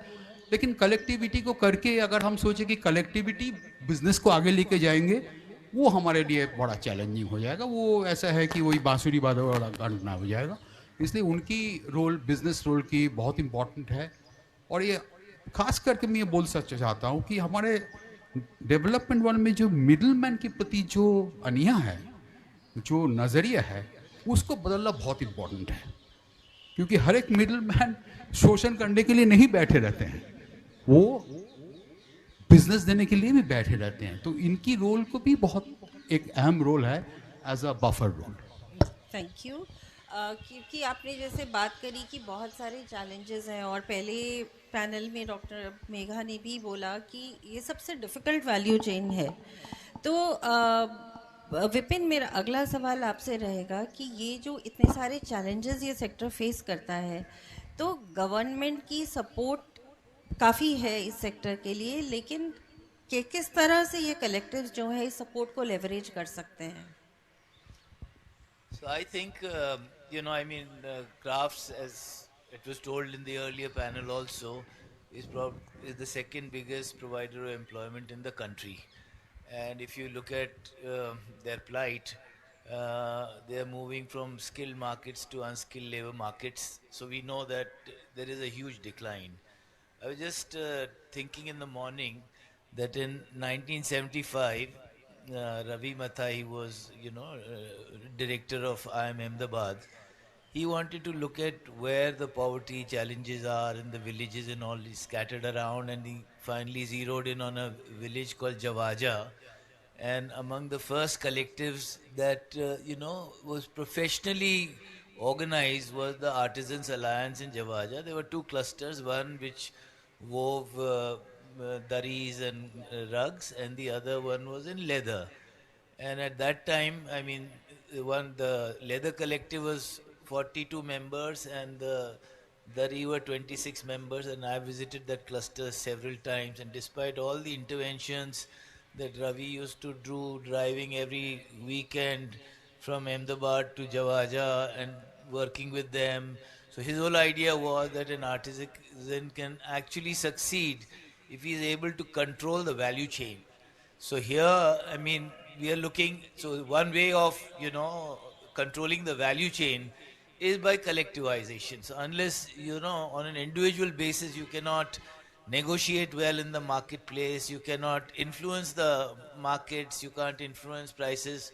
So he tried that, and if from 1975 to now, the number of artisans who are making the daris still remains 26, and the number of guys who are engaged in leather is 42. That remains still. So we know that despite, so many variety of interventions, these artisans are not able to come out to be able to kind of negotiate effectively in the market, in the value chain, in a manner where maximum benefits accrue to them. So the benefits of the value chain accrue at the retail end. So collectives are very important. If you look at agriculture, that's a very strong lobby. So the government makes a lot of concessions, subsidies, policies for farmers. And recently in 2019, the government announced a policy of 10,000 farmer producer organizations. But just like for the farming sector, aggregation is such a powerful way of negotiating in the marketplace, We don't have a similar policy for, artisans or for craftsmen. If there were something like that, and in our country the tradition is such that craftsmen actually thrive in clusters. So it's very easy to organize them if we look at that. So I mean, in a cluster, you will find artisans, craftsmen working. They're largely working on an individual manner. Sometimes they compete, sometimes they, cooperate. So I mean, there is this whole co-optation happening at the cluster level. So if we were to have a policy for the artisans, just like in the farm sector, to collectivize, I think that would be great. So I mean, this is like really important that we all know. So he just spoke about the great value of cooperatives. So that is not lost on anybody. Just like in the farm sector, where we are saying, a small farmer by himself, whatever the markets dictate, he pays that price. Similarly, the artisan also, he cannot dictate on anything. He doesn't have inputs, he doesn't have capital, he doesn't have markets, he doesn't have knowledge, he doesn't have technology, and he's also not able to many times benefit from entitlements. So I think we need to look at a very composite way in how to bring these craft people together, and then I mean, when they're together, then even inputs, so like technology and all, training, infrastructure, whatever, common facilities. But how do we actually tap those government facilities or entitlements that are already there? No, so it'll all come through, strengthening a policy environment. So we have to work at the policy level to say how, if it is benefiting one segment of livelihoods, how it can't benefit another segment of livelihoods. So it's a matter of you taking it up with the government, being ICA, to look at why are we not having a policy like that, and very happy to collaborate to do a policy paper to push the idea forward. I'll stop here. Sanchita, you represent Seva Bharat, which is like a beautiful model and has really empowered a lot of women living in rural areas. You federated, you've collectivized a lot of women. So we would like to know a little more about what is the Seva model and how it has, successfully led to empowerment of so many women. Good evening, everybody, and I'm very grateful to HCL Foundation for inviting me to this panel. To answer your question, Seva is 51 years old, and the first cooperative was the cooperative bank. And Seva, as you know, works with only women, where they give the membership or the ownership. So the bank was formed in 1974. I think we drew a lot of learnings from the bank for other collectives. And for collectives, I mean cooperatives, producer companies, and the likes. The ownership was with the women. So that was one. Even for the bank account, because this was under the proper RBI rules, we asked the women whether the men should also become direct account holders. So the women said we normally actually save the money by not telling our male folks. I think the formula is same everywhere, irrespective of economic situation. So we would not like the men to be the primary holders. Of course, they became associate. And the women were given membership and that kind of training because they represented the board. So a lot of capacity building went in. The Seva's understanding, and through this model we also had other collectives in the form of cooperatives, because we started in Gujarat, which already had that cooperative movement in place. So a lot of cooperatives started forming with the same kind of understanding that women in the center and women can take decisions, and they would be at the governance structure. So every cooperative was with a purpose, like we were talking about today. The purpose was these poor women, they should have better wages or better cost of their labor.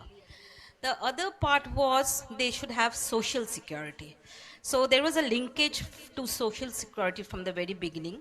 And in that, whatever schemes were there in 72s that I'm saying, or identity or health benefits that was linked. But we also noticed that women at that time, and till now it holds, the very high skill work was not done by women. And even for the same skill, women got lesser wages, and the situation still remains. So Seva's model was to empower them with better skills, better negotiation at the market, better negotiation with the middleman. And I do agree, middleman is not the enemy, because the middleman is also the go-to person who helps in. But I think when you collectivize, and right from the very beginning, Seva's model has been to mobilize these women together to have that kind of a voice in the governance, in the market, and sometimes in different roles in the government structure. So that's beautiful. Like giving ownership to women and then nurturing them to take responsibility has really helped. So thank you for sharing that. So my next question would be to you, Dr. Ananya. Applying this gender lens, when we talk about women, do you actually think that collectives are the route to development for them? The short answer is yes, but let me, since we are here with one of the world's top tech companies, let me just mention a quote by Douglas Engelbart, who some of you might know was the inventor of the mouse, the computer mouse. And he said that human capacity is absolutely unlimited, but only if collective organizations are developed to harness human capacity. And he developed a whole model which is now based in Stanford University. He's passed away, called the collective IQ.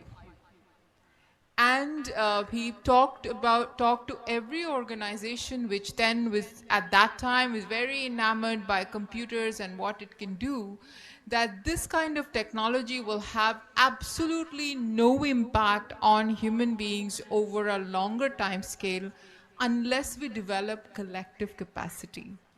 So I felt that, the discussion we're having today, from the use of technology to cooperatives, it really connects the importance of collective capacity. And with all of the research that we've seen around women's organizations, it is quite clear that cooperatives offer, and cooperatives and all kinds of collectives that you were mentioning, offer a very clear and better alternative to micro-enterprises. We've seen micro-enterprises fail in many cases, whereas collectives, cooperatives, joint liability group companies have survived even in the most difficult times of COVID, or in countries like Africa and Latin America where there have been natural disasters. The only organizations which have survived are these kinds of networks or organizations. And the reason is very simple. The reason is that individually, particularly for women, the value of their labor and time is societally very little. There is no value attached to a woman's time if she is stitching something in the evening after she has done all her housework, staying up till midnight or 2 o'clock. That cannot earn her alone an income. It will earn her some income, but not at a scale in which we can have social impact. So that is where cooperatives are extremely important in creating these kinds of networks. And my dream would be if we can see cooperative, which Seva has achieved in some sectors, cooperatives through the entire value chain, which is either completely women-owned or women-centered, where the decision-making about the value chain and about the product is in the hands of women. Otherwise, in value chains where women are only a participant, often they are at the bottom of the value chain, and the value is appropriated at the top of the value chain, right?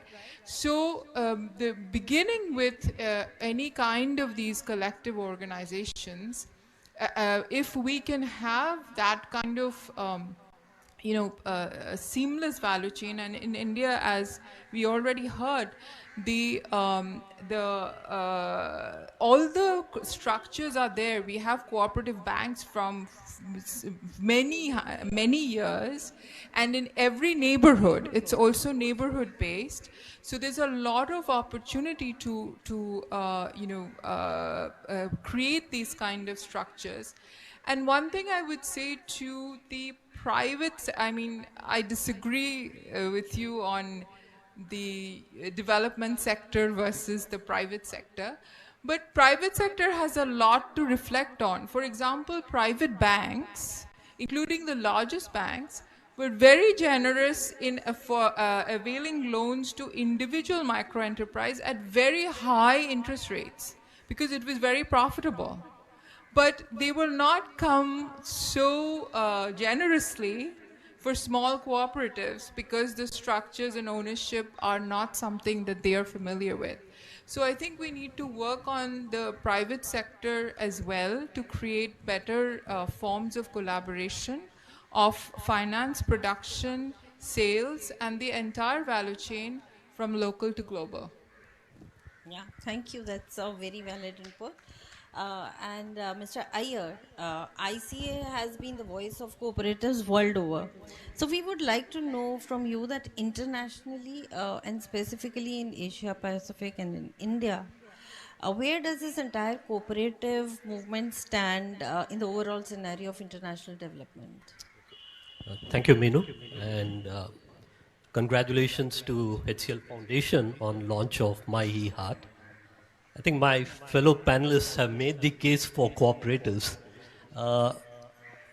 but its importance is growing, and this is being recognized by governments and international agencies. One, because as it was mentioned, cooperatives keep members at the center. Two, it's member owned.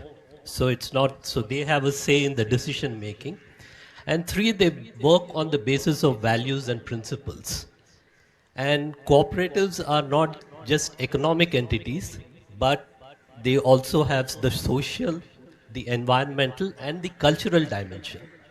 In fact, in 2016, UNESCO has declared cooperatives as an intangible entity. When we speak of numbers, overall there are more than 1 billion people, or 12% of the world population, who are involved with cooperatives in some form or the other. So it's a big number that we are talking about. And if you just take the top 300 cooperatives and mutuals, they have a turnover of around 2.1 trillion US dollars, which would make them the 8th largest economy in the world. So cooperatives have these numbers, they have the economy, and ICA is over 125 years old. So we have the history, and cooperatives are present. You take any country in the world, be it the most capitalist or the most communist, you have cooperatives. And you take any sector, you will find cooperatives there. And that's the reason, again, where the UN has recognized cooperative, the 2030 Agenda for Sustainable Development, which has the 17 Sustainable Development Goals. There it's very clearly given that cooperatives have a very important role to play in the implementation of the SDGs. And this is reflected in the voluntary national reviews. Every country has to come up with its VNR. And in many country VNRs, you'll find that cooperatives are mentioned. And cooperatives, again, governments recognize the importance of cooperatives. And in India, it's a fundamental right of a citizen to form a cooperative. And in countries like Nepal, Iran, Malaysia, cooperatives are recognized again in the constitution as the third pillar. The public sector, the private sector, and then they give cooperatives a place. So we can see cooperatives have a very important role to play. And even though when we look at artisan cooperatives, India recently held the G20 presidency, and in that you have the Civils 20, one of the task force, which came out with a policy paper recommendation to government. And in that, it's mentioned that artisan cooperatives need to be promoted because these collectives or producers can play a very important role, and there is need to provide skill development, access to finance, etc. So I think we have at a global level, at the international level, at various platforms, the recognition for cooperatives and the important role that they play. And again, when we look at cooperatives, they focus again on indigenous community. If you take the Arctic, you have the Arctic Cooperative, which is more than 50 years old, working with the Inuit community, working on their arts and craft. You take Australia, again, you have the Bumali indigenous communities, where again cooperatives play an important part. And then finally, in most countries, you have this one community, one product. This is in Vietnam. You have one Tambon, one product. You have one district, one product. And everywhere you see that it's either an agriculture product or a handicraft and a cooperative.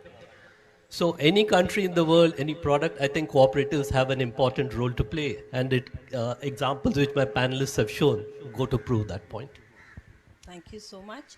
And since we are running out of time, I would like to quickly ask all of you that we've already discussed, even in the previous panel, that there are a lot of hurdles, a lot of challenges, but there are also a lot of beautiful collaborations, partnerships happening, and this sector itself has shown a lot of resilience to bounce back, especially after COVID.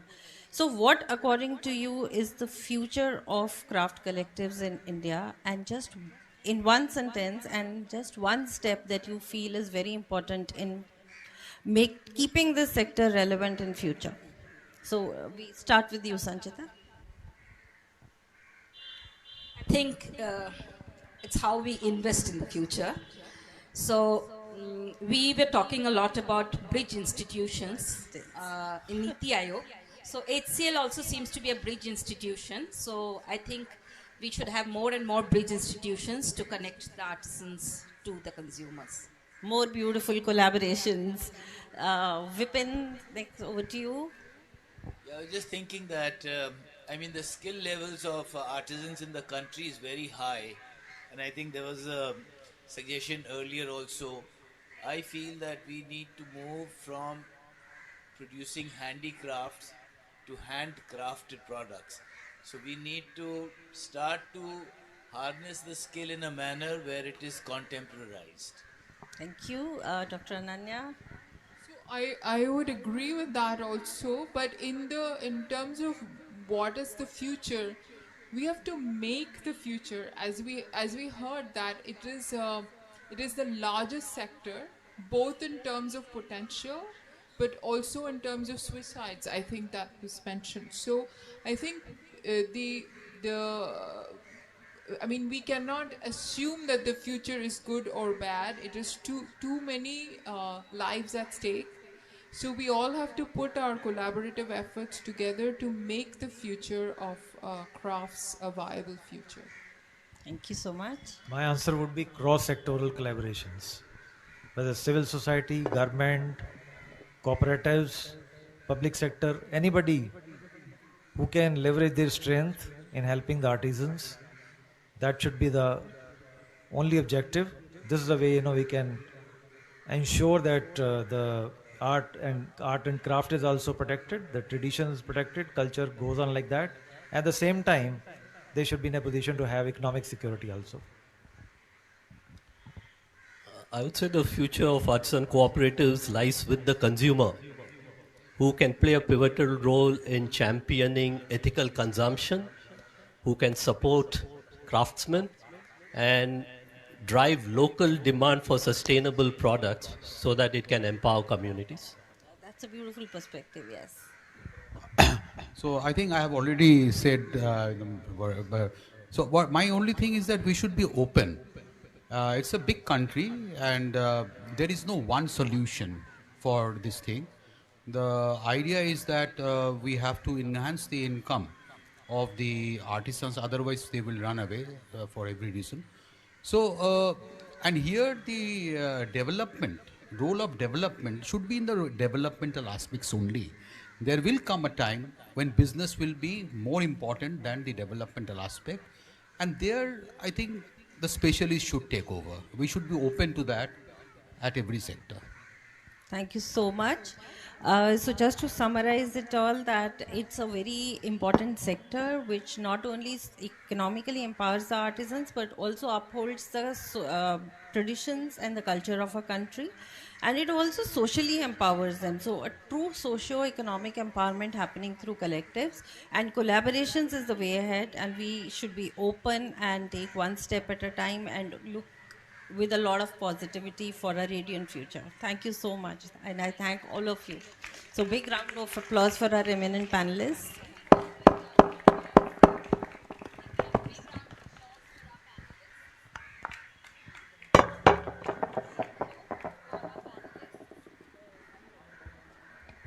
I think there's some, yeah. A big round of applause for all our panelists. And may I invite our artisans, Kalu Ram जो राजस्थान से आए हैं, paper mache करते हैं, wall art, please आइए और हमारे panelist को सम्मानित कीजिए. सफिया बानू जो बाराबंकी से आई हैं और जरदोसी और कढ़ाई का काम करती हैं. So huge round of applause for our artisans also. And आप प्लीज सम्मानित कीजिए.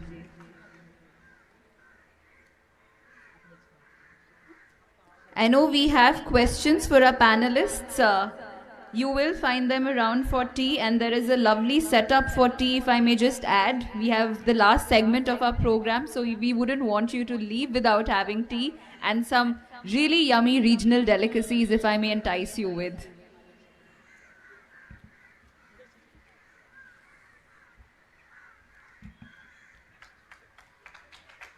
और इतने में बुलाना चाहूंगी पूजा को. पूजा यहाँ पर है जिंग एंड जेस्ट से.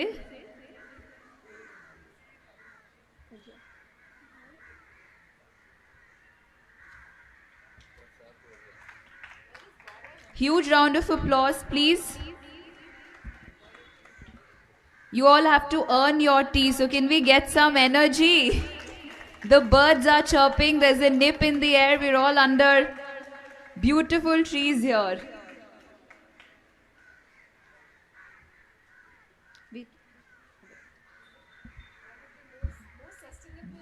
Beautiful, and we've tried to keep everything sustainable and handmade. Thank you to all our panelists. Now moving on, we have Pooja. You all have savored the cookies today, the ajwain, the jeera cookies, and a lot of you are ardent fans of Zing and Zest.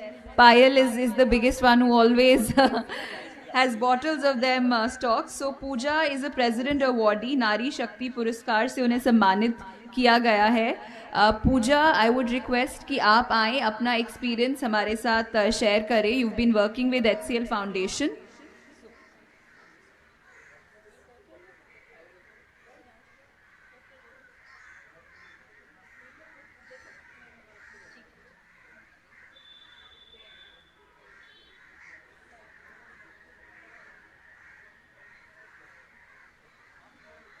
Can we have a round of applause for Pooja, please? She would like to share her experience of working with HCL Foundation and how it has enabled her, how cookie making has sustained her livelihood. Pooja. नमस्कार, मैं गुरुग्राम के चंदू गांव से हूं और मैंने 2013 में self help group की शुरुआत की थी. जो गांव की जो महिलाएं होती हैं उनके पास आमदनी का कोई साधन ना होने के कारण, मतलब उनकी आर्थिक स्थिति ज़्यादा मजबूत नहीं होती. तो मैं एक महिला किसान ही हूँ. खेतीबाड़ी और पशुपालन मैंने शुरू से ही किया है, लेकिन एक्सेस हमारे पास में 2017 में आया और एक्सेस के आने के बाद काफ़ी बदलाव हम महिलाओं के अंदर आया. जैसे HCL और एक्सेस के आने के बाद हमारे यहाँ बेकरी यूनिट लगी और काफ़ी सारी मशीनरी हमें मतलब मिली. और इसके साथ साथ जैसे मुंबई से शेफ बुला के हमें ट्रेनिंग भी दिलाई गई. तो ट्रेनिंग के साथ साथ मतलब बनाने की तो ट्रेनिंग इन्होंने दिलाई ही, साथ में काफ़ी और भी ट्रेनिंग दिलाई. जैसे फाइनेंशियल लिटरेसी है, फीफो है, जो मतलब हमें पहले पता ही नहीं था. और एक बिजनेस का रूप हमें दिया। जैसे एक महिला किसान जो है, उसकी जब हम नाम लेते हैं तो एक छवि सामने आती है कि सिर पे चारा होगा और महिला पुरुष के पीछे होगी, लेकिन आज महिलाओं की स्थिति में काफ़ी सुधार आया है और महिला किसान से महिला उद्यमी बनी हैं और ये संभव हो पाया है इस तरह की, जैसे HCL फाउंडेशन है या एक्सेस हमारे पास में आया। अगर एक्सेस हमारे पास में नहीं आता तो शायद मैं यहाँ तक नहीं पहुँच पाती। मेरे एक टाइम था, मेरे सिर पे चारा होता था और मैं पशुपालन करती थी खेतीबाड़ी के साथ साथ, लेकिन जैसे ही एक्सेस आया तो हमारी ज़िंदगी में मतलब बदलाव आया। मेरे पास मतलब खुद कुछ नहीं था, मेरे को कभी पता ही नहीं था कि मैं और महिलाओं को साथ लेकर चलूँगी, लेकिन HCL और एक्सेस के आने के बाद हमने गांव की ही काफ़ी सारी महिलाओं को अपने साथ में जोड़ा, जो महिलाएं खेत में झाड़ी मजदूरी करती थी। और आज मैंने अपने गांव में ही 12 सेल्फ हेल्प ग्रुप बनाए हैं, जिसमें सरकार भी फाइनेंशियल सपोर्ट करती है। और आज हमारे 70 से 80 प्रोडक्ट हैं जो हम लोगों को डिमांड के अनुसार उनको बना कर देते हैं। जैसे मिलेट्स पे हमने काम किया है, जो भी हमारे किसान भाई खेतों में उगाते हैं उन्हीं चीज़ों को हम लेके उनसे वैल्यू एडिशन करते हैं और उन्हीं के प्रोडक्ट बना के हम लोगों तक पहुंचाते हैं। मेन मकसद मतलब पैसे कमाने के साथ साथ लोगों का स्वास्थ्य भी ठीक रहे, इसी पे हम काम करते हैं।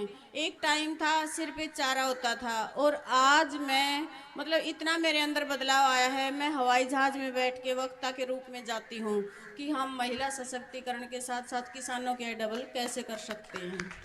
आज देश के अलग अलग हिस्सों से मुझे बुलाया जाता है और मैं वहाँ पे ट्रेनिंग देती हूँ महिलाओं को, इसलिए मैं धन्यवाद करना चाहती हूँ एक्सेस और HCL का। अगर ये हमारे साथ नहीं आते तो शायद ये संभव नहीं हो पाता। धन्यवाद। थैंक यू पूजा, आपका बहुत बहुत धन्यवाद। आपको मैं रिक्वेस्ट करूँगी आप यहीं रहें, and may I invite Daryl to please felicitate Pooja. And Daryl, of course, you have a long evening ahead because a lot of people want to catch up with you and get your expertise on cooperations in India over tea. So huge round of applause for Pooja. It's for people like her that our work becomes what it is. Thank you, Pooja. बहुत बहुत शुक्रिया आपका. And we have the vote of thanks, the last segment, before, of course, you savor our regional delicacy. I'm constantly reiterating. So may I invite Gaurav Majumdar, who leads the Skill and Livelihoods thematic of HCL Foundation, to please give the vote of thanks. Thanks, Millie. Good evening, everyone. And it is such a remarkable evening, and the kind of the hard work the entire HCL Foundation team put together to make this beautiful evening. And I would like to sincerely thank HCL Tech, Bhavna, who kind of started the journey with the HCL Tech overview, and then entire HCL Foundation team. Nidhi's leadership, the guidance she gave from the minute details for this conclave, that what would be the snacks preparation from the who is in the panel. So that is the level of involvement that we have seen in this preparation. Definitely all the diverse profile speakers who came from all the way from Ahmedabad, Manorat flew, then we have Mahamaya ma'am who flew from Bengal, and she was a little nervous when she told me that I don't want to talk, show my work. That's not a worry, because it's such a informal gathering. And when we see today, and when Dr. Mukherjee spoke about the gender balance, when Vijay Sir talked about the artisans movement, so it's entire kind of a diverse portfolio we heard today. And the conclave is just the beginning, where we are going to head it towards the more partnerships, with the different agencies, with the more partnership with the academic institution, to make this sustainable, replicable, and scalable. That is what at the HCL Foundation we believe, and we are committed to do so. And by saying that, I would not to bother anyone, and let's close the evening. And we have a very beautiful cultural show, which is by the Rajasthani group, and we are going to set up the stage.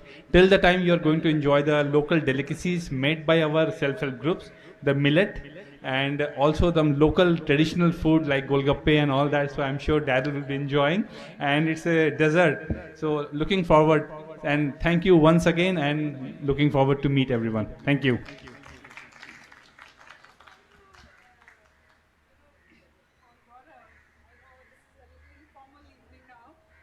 But we can all clap and give him a big round of applause. It's independent leadership. It takes team 24 hours plus at that display center, which was their initiative. It's very enterprising team of six people, and who just kind of take it on themselves, and then वो karma बनता चला जाता है. मैं कहती हूँ हमेशा कि आप शुरू करो, karma बनेगा. So I think the team, really the hard working, they actually carry. I remember once we had this carnival somewhere and there was no transport. When was that? So they actually got into some autos and they broke all the transport rules, but the carnival was up and running. So it's that rigor with which they deliver, but we really owe them a huge round of applause and appreciation. Enjoy the evening starting with Golgappas. Thank you so much. Thank you. So the Conclave marks an incredible 2-year journey of my E-Haat, and your presence at this significant milestone is a source of encouragement for both the artisans and us. Thank you for making my E-Haat Conclave 2023 a huge success. We look forward to your continued support, and this is not the end of the program. We invite you to join us to savor the regional delicacies from different parts of India, prepared fresh by our artisans. We have some millet preparations as well. And while you savor all of these delicacies, we have Latif Khan and group from Barmer in Rajasthan, who would be setting up a beautiful folk music performance for us, folk and Sufi music from Barmer by Latif Khan and group. So a lovely evening ahead. Thank you for joining us, and enjoy the rest of the evening. Thank you.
में भरू कज मोतिया मैं ऊपर ने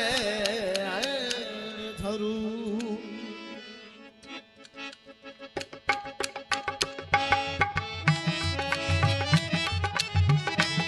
एक केसरिया बाल में हो हीरा बाल में आओ जी पधारो रे आओ जी पधारो मारे देश रे आओ जी पधारो मारे देश हो हीरा ढोला आओ जी पधारो रे आओ जी पधारो मारे देश रे आओ जी पधारो मारे देश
hello.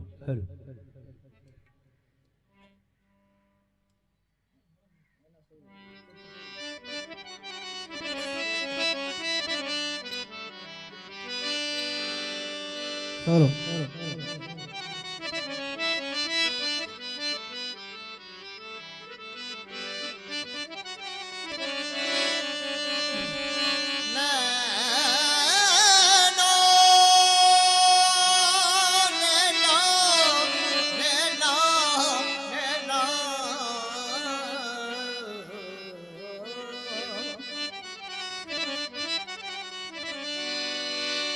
नैना तुम ही बुरे हो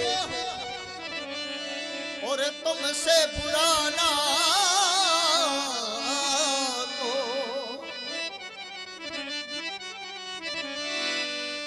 आप प्रीत की आप ही प्रीत की आग लगा के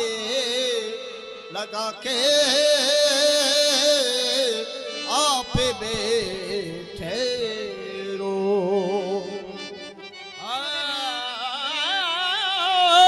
कागार सब तुन खाविए कागार सब चुन खाविए मोरे चुन चुन खाइए ओ मेरी दो नैनानू मत खाविए मारे पिया मिलन की मुझसे नैना नैना नैना मुझसे नैना नैना नैना मुझसे नैना मुझसे नैना नैना नैना मुझसे नैना नैना नैना मुझसे नैना ओ सब तिलक सब सीने मुझसे नैना मिला ओ सब तिलक सब सीने मुझसे नैना मिला ओ नैना मिला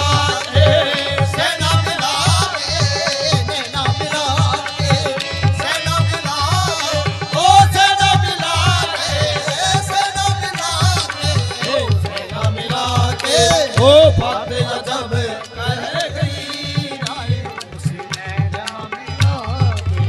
बात अजब कर गई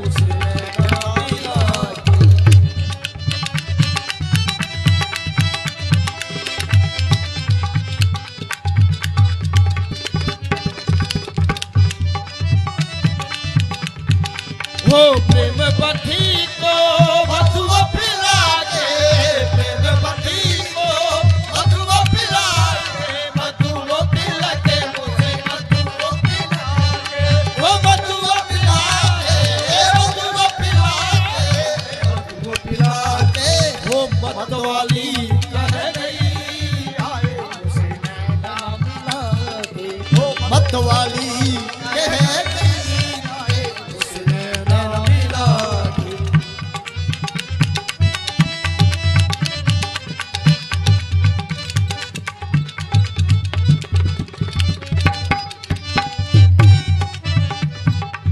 गोरी गोरी भैया हरी हरी चूड़िया गोरी गोरी भैया हरी हरी चूड़िया में हरी हरी चूड़िया हरी हरी चूड़िया ओ हरी हरी चूड़िया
मिला के वो बात अजब कह गई वो बात अजब कह गई उसे मैं मिला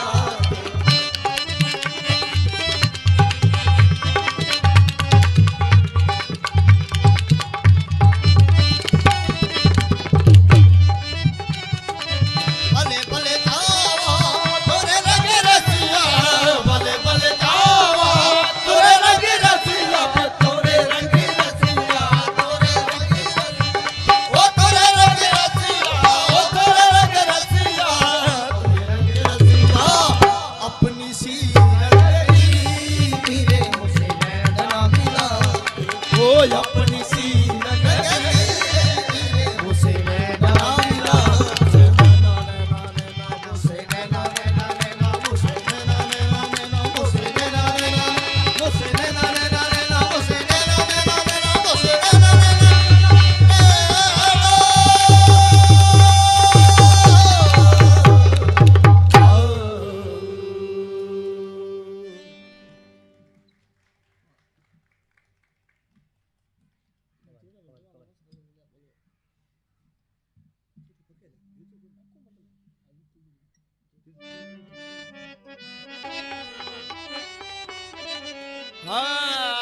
अरे लाली मोरे लाल की मैं जित देखूं तेला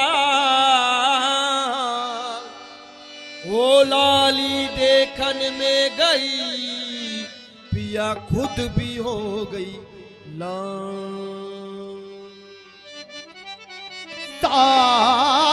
सायब तुई जिरी सायबी सायब तुई जिरी सायबी अजब डिठी अजमो पंदी बोड़े रे पाताल में तो पत्थर तारे तुई तू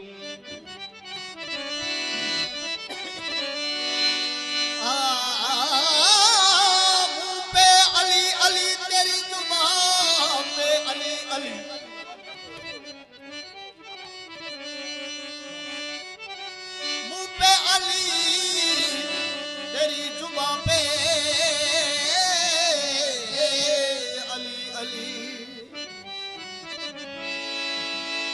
अगर मैं मर जाऊं तो मेरी कफन पे लिख देना अली अली हो लाली मोरी पते वो रखियो भला झूले लाल रे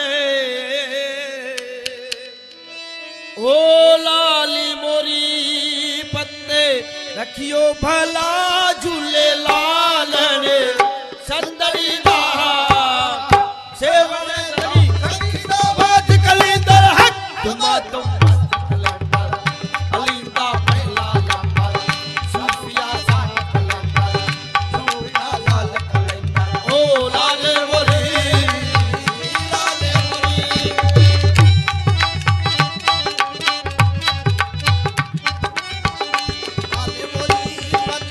वो रखियो भला झूले लाल रे लाल मोरी रखियो भला झूले लाल रे संदड़ी दा सेवन दा सगीदा बात कलेंदर है तुम मस्त कलेंदर कलेंदा पहला लंबर सरोया सारा कलेंदर सूफिया सारा कलेंदर ओ लाल मोरी ओ लाल मोरी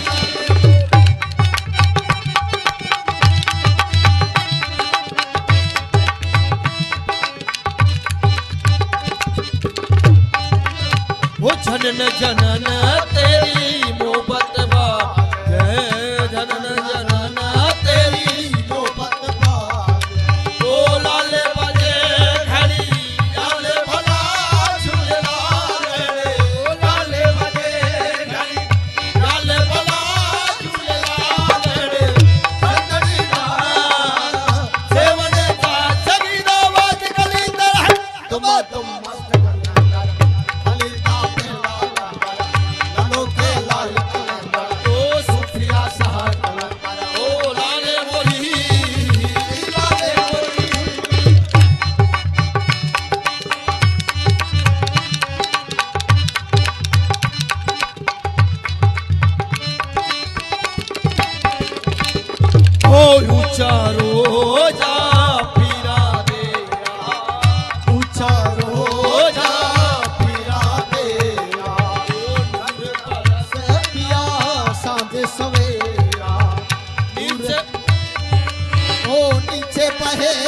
दरिया पारे बना झूलेलाल रे नीचे बहे दरिया पारे बना झूलेलाल रे संदड़ी दा रेवन दा संगीदा वाद कलेंदर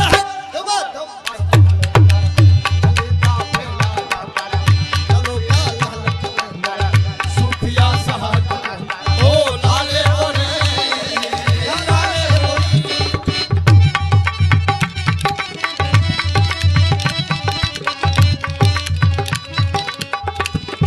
ओ चारे चरा के तेरी बनने हमें चारे चरा के तेरी बनने हमें ओ पंजवा में पारने आयो बला झूलेलाल रे पंजवा में पारने आयो बला झूलेलाल रे संदड़ी दा सेवन दा संगीदा बात कलेंदर दमा दम मस्त कलेंदर ओ लालो के लाल ओ लाले मोरी लाले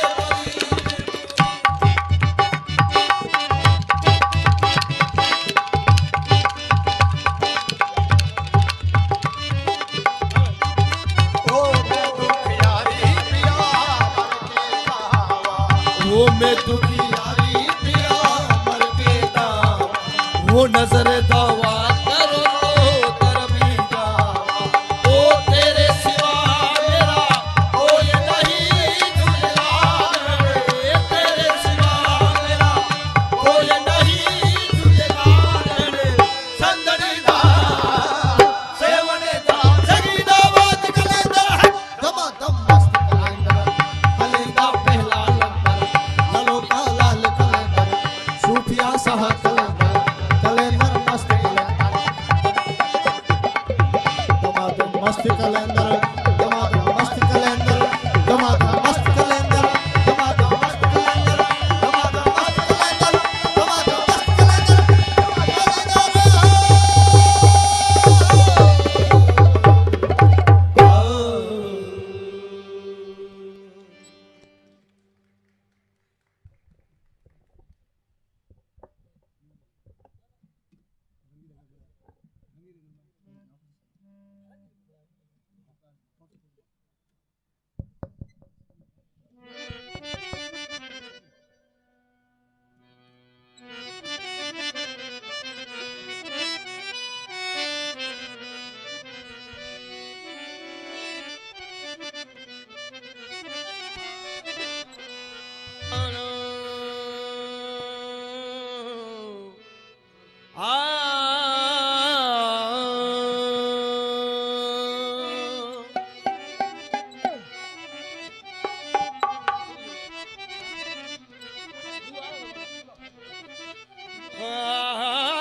सजना यूं मतीर जानिए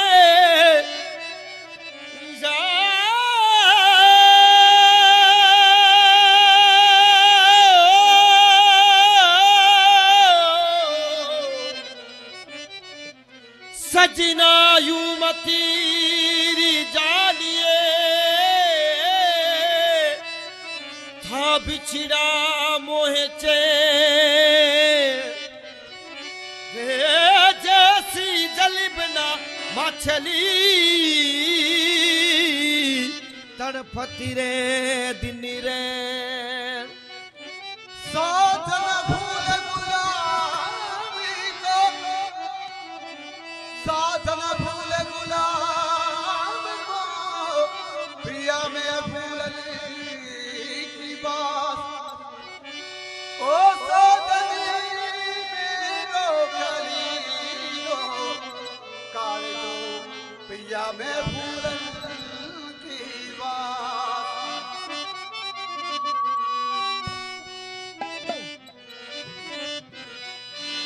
वो रंगी रंग बनाया रंगी रंग बनाया आदमी बनाया आदमी बनाया अंतवार की खबर निकाली रंगी रंग बनाया अंतवार की खबर निकाली रंगी रंग बनाया वो रंगी रंग बनाया रंगी रंग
जी खबर लगाई रंगी रंग बनाया संत बाहर जी खबर लगाई रंगी रंग बनाया वो रंगी रंग बनाया रंगी रंग बनाया आदमी बनाया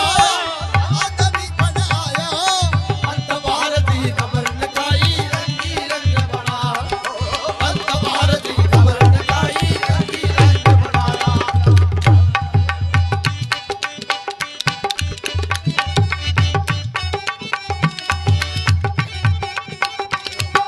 ओ लत जयो रे मनड़ो देता जयो ओ लत जयो रे मनड़ो देता जयो मरी सकी ओ मरी नैनी नाना थे बैरा वीरा रुमाल मारी ओ लता जयो मारो सकी नाना थे बैरा वीरा रुमाल मारो लता जयो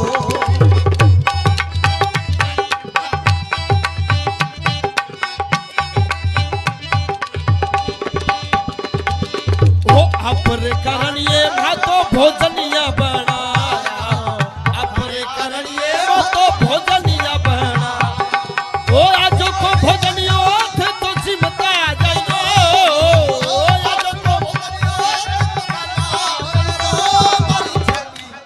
ओ मरी नैनी नाना थे बैरा वीरा हरियो लेता जाइयो नैनी नाना थे बैरा वीरा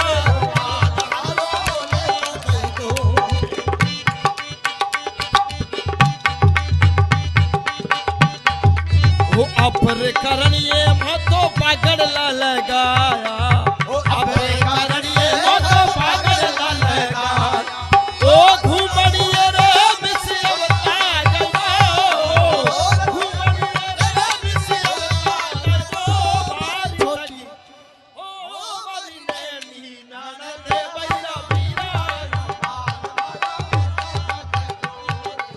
ओ लाले नाना थे बैरा वीरा हलो लता जयो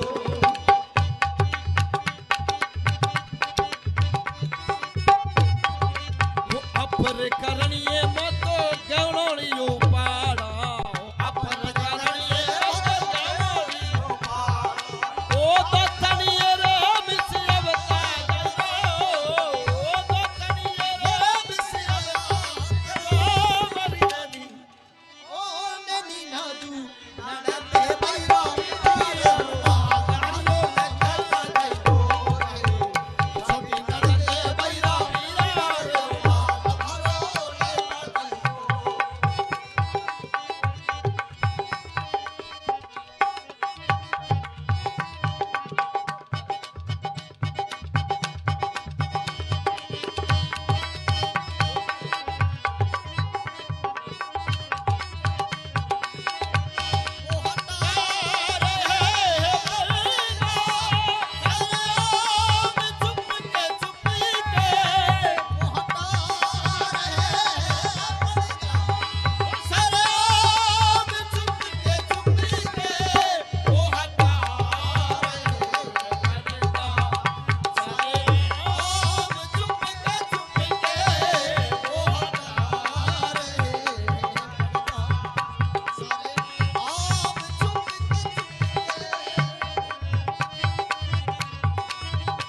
ये जो हिच किया बदल मुझे आ रही है आलम ये जो हिच किया बदल मुझे आ रही है आलम ये जो मुझे आ रही है आलम ये जो मुझे आ रही है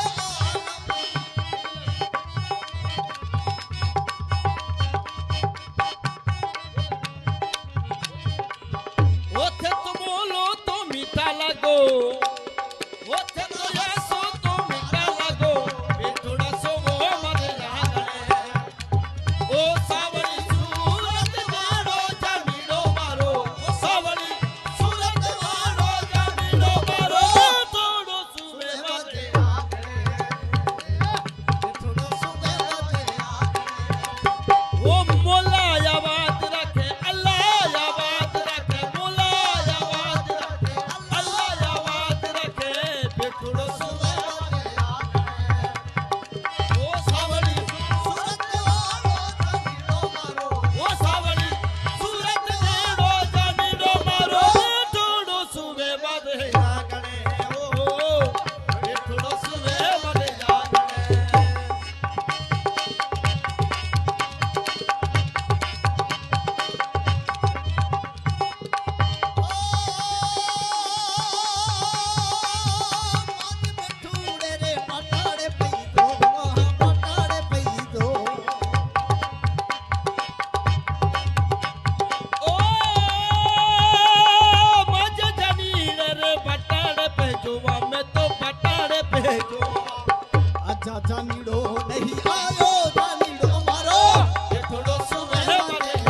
वो तेरे इश्क नचाया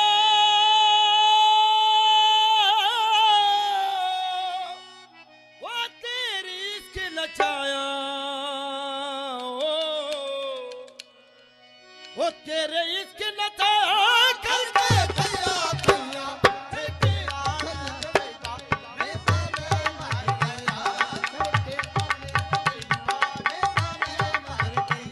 वो तेरे इश्क नचाया तेरी इश्क नचाया तेरे इश्क नचाया करके कैया कैया चिट्ठी माला में कमीना नहीं तो मैं मर गया ये दिल में आदमिया नहीं तो मैं मर गया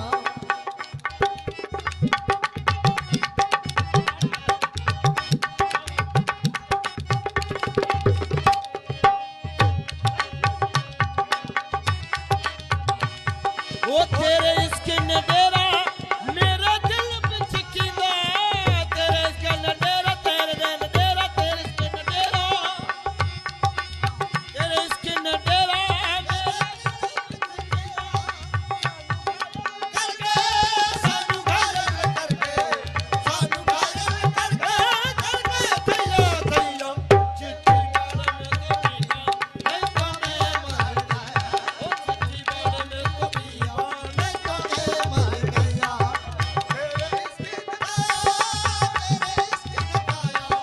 तेरे इश्क तेरे इश्क नचाया करके कैया कैया नहीं तो मैं मर गया नहीं तो मैं मर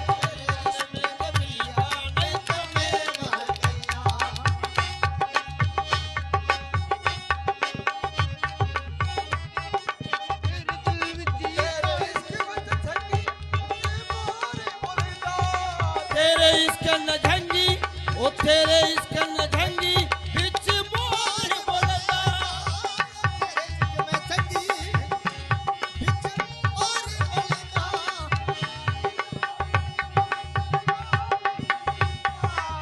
सानू घायल करके सानू घायल करके सानू घायल करके करके कैया कैया छठी बाड़ में कभी वाले तो मैं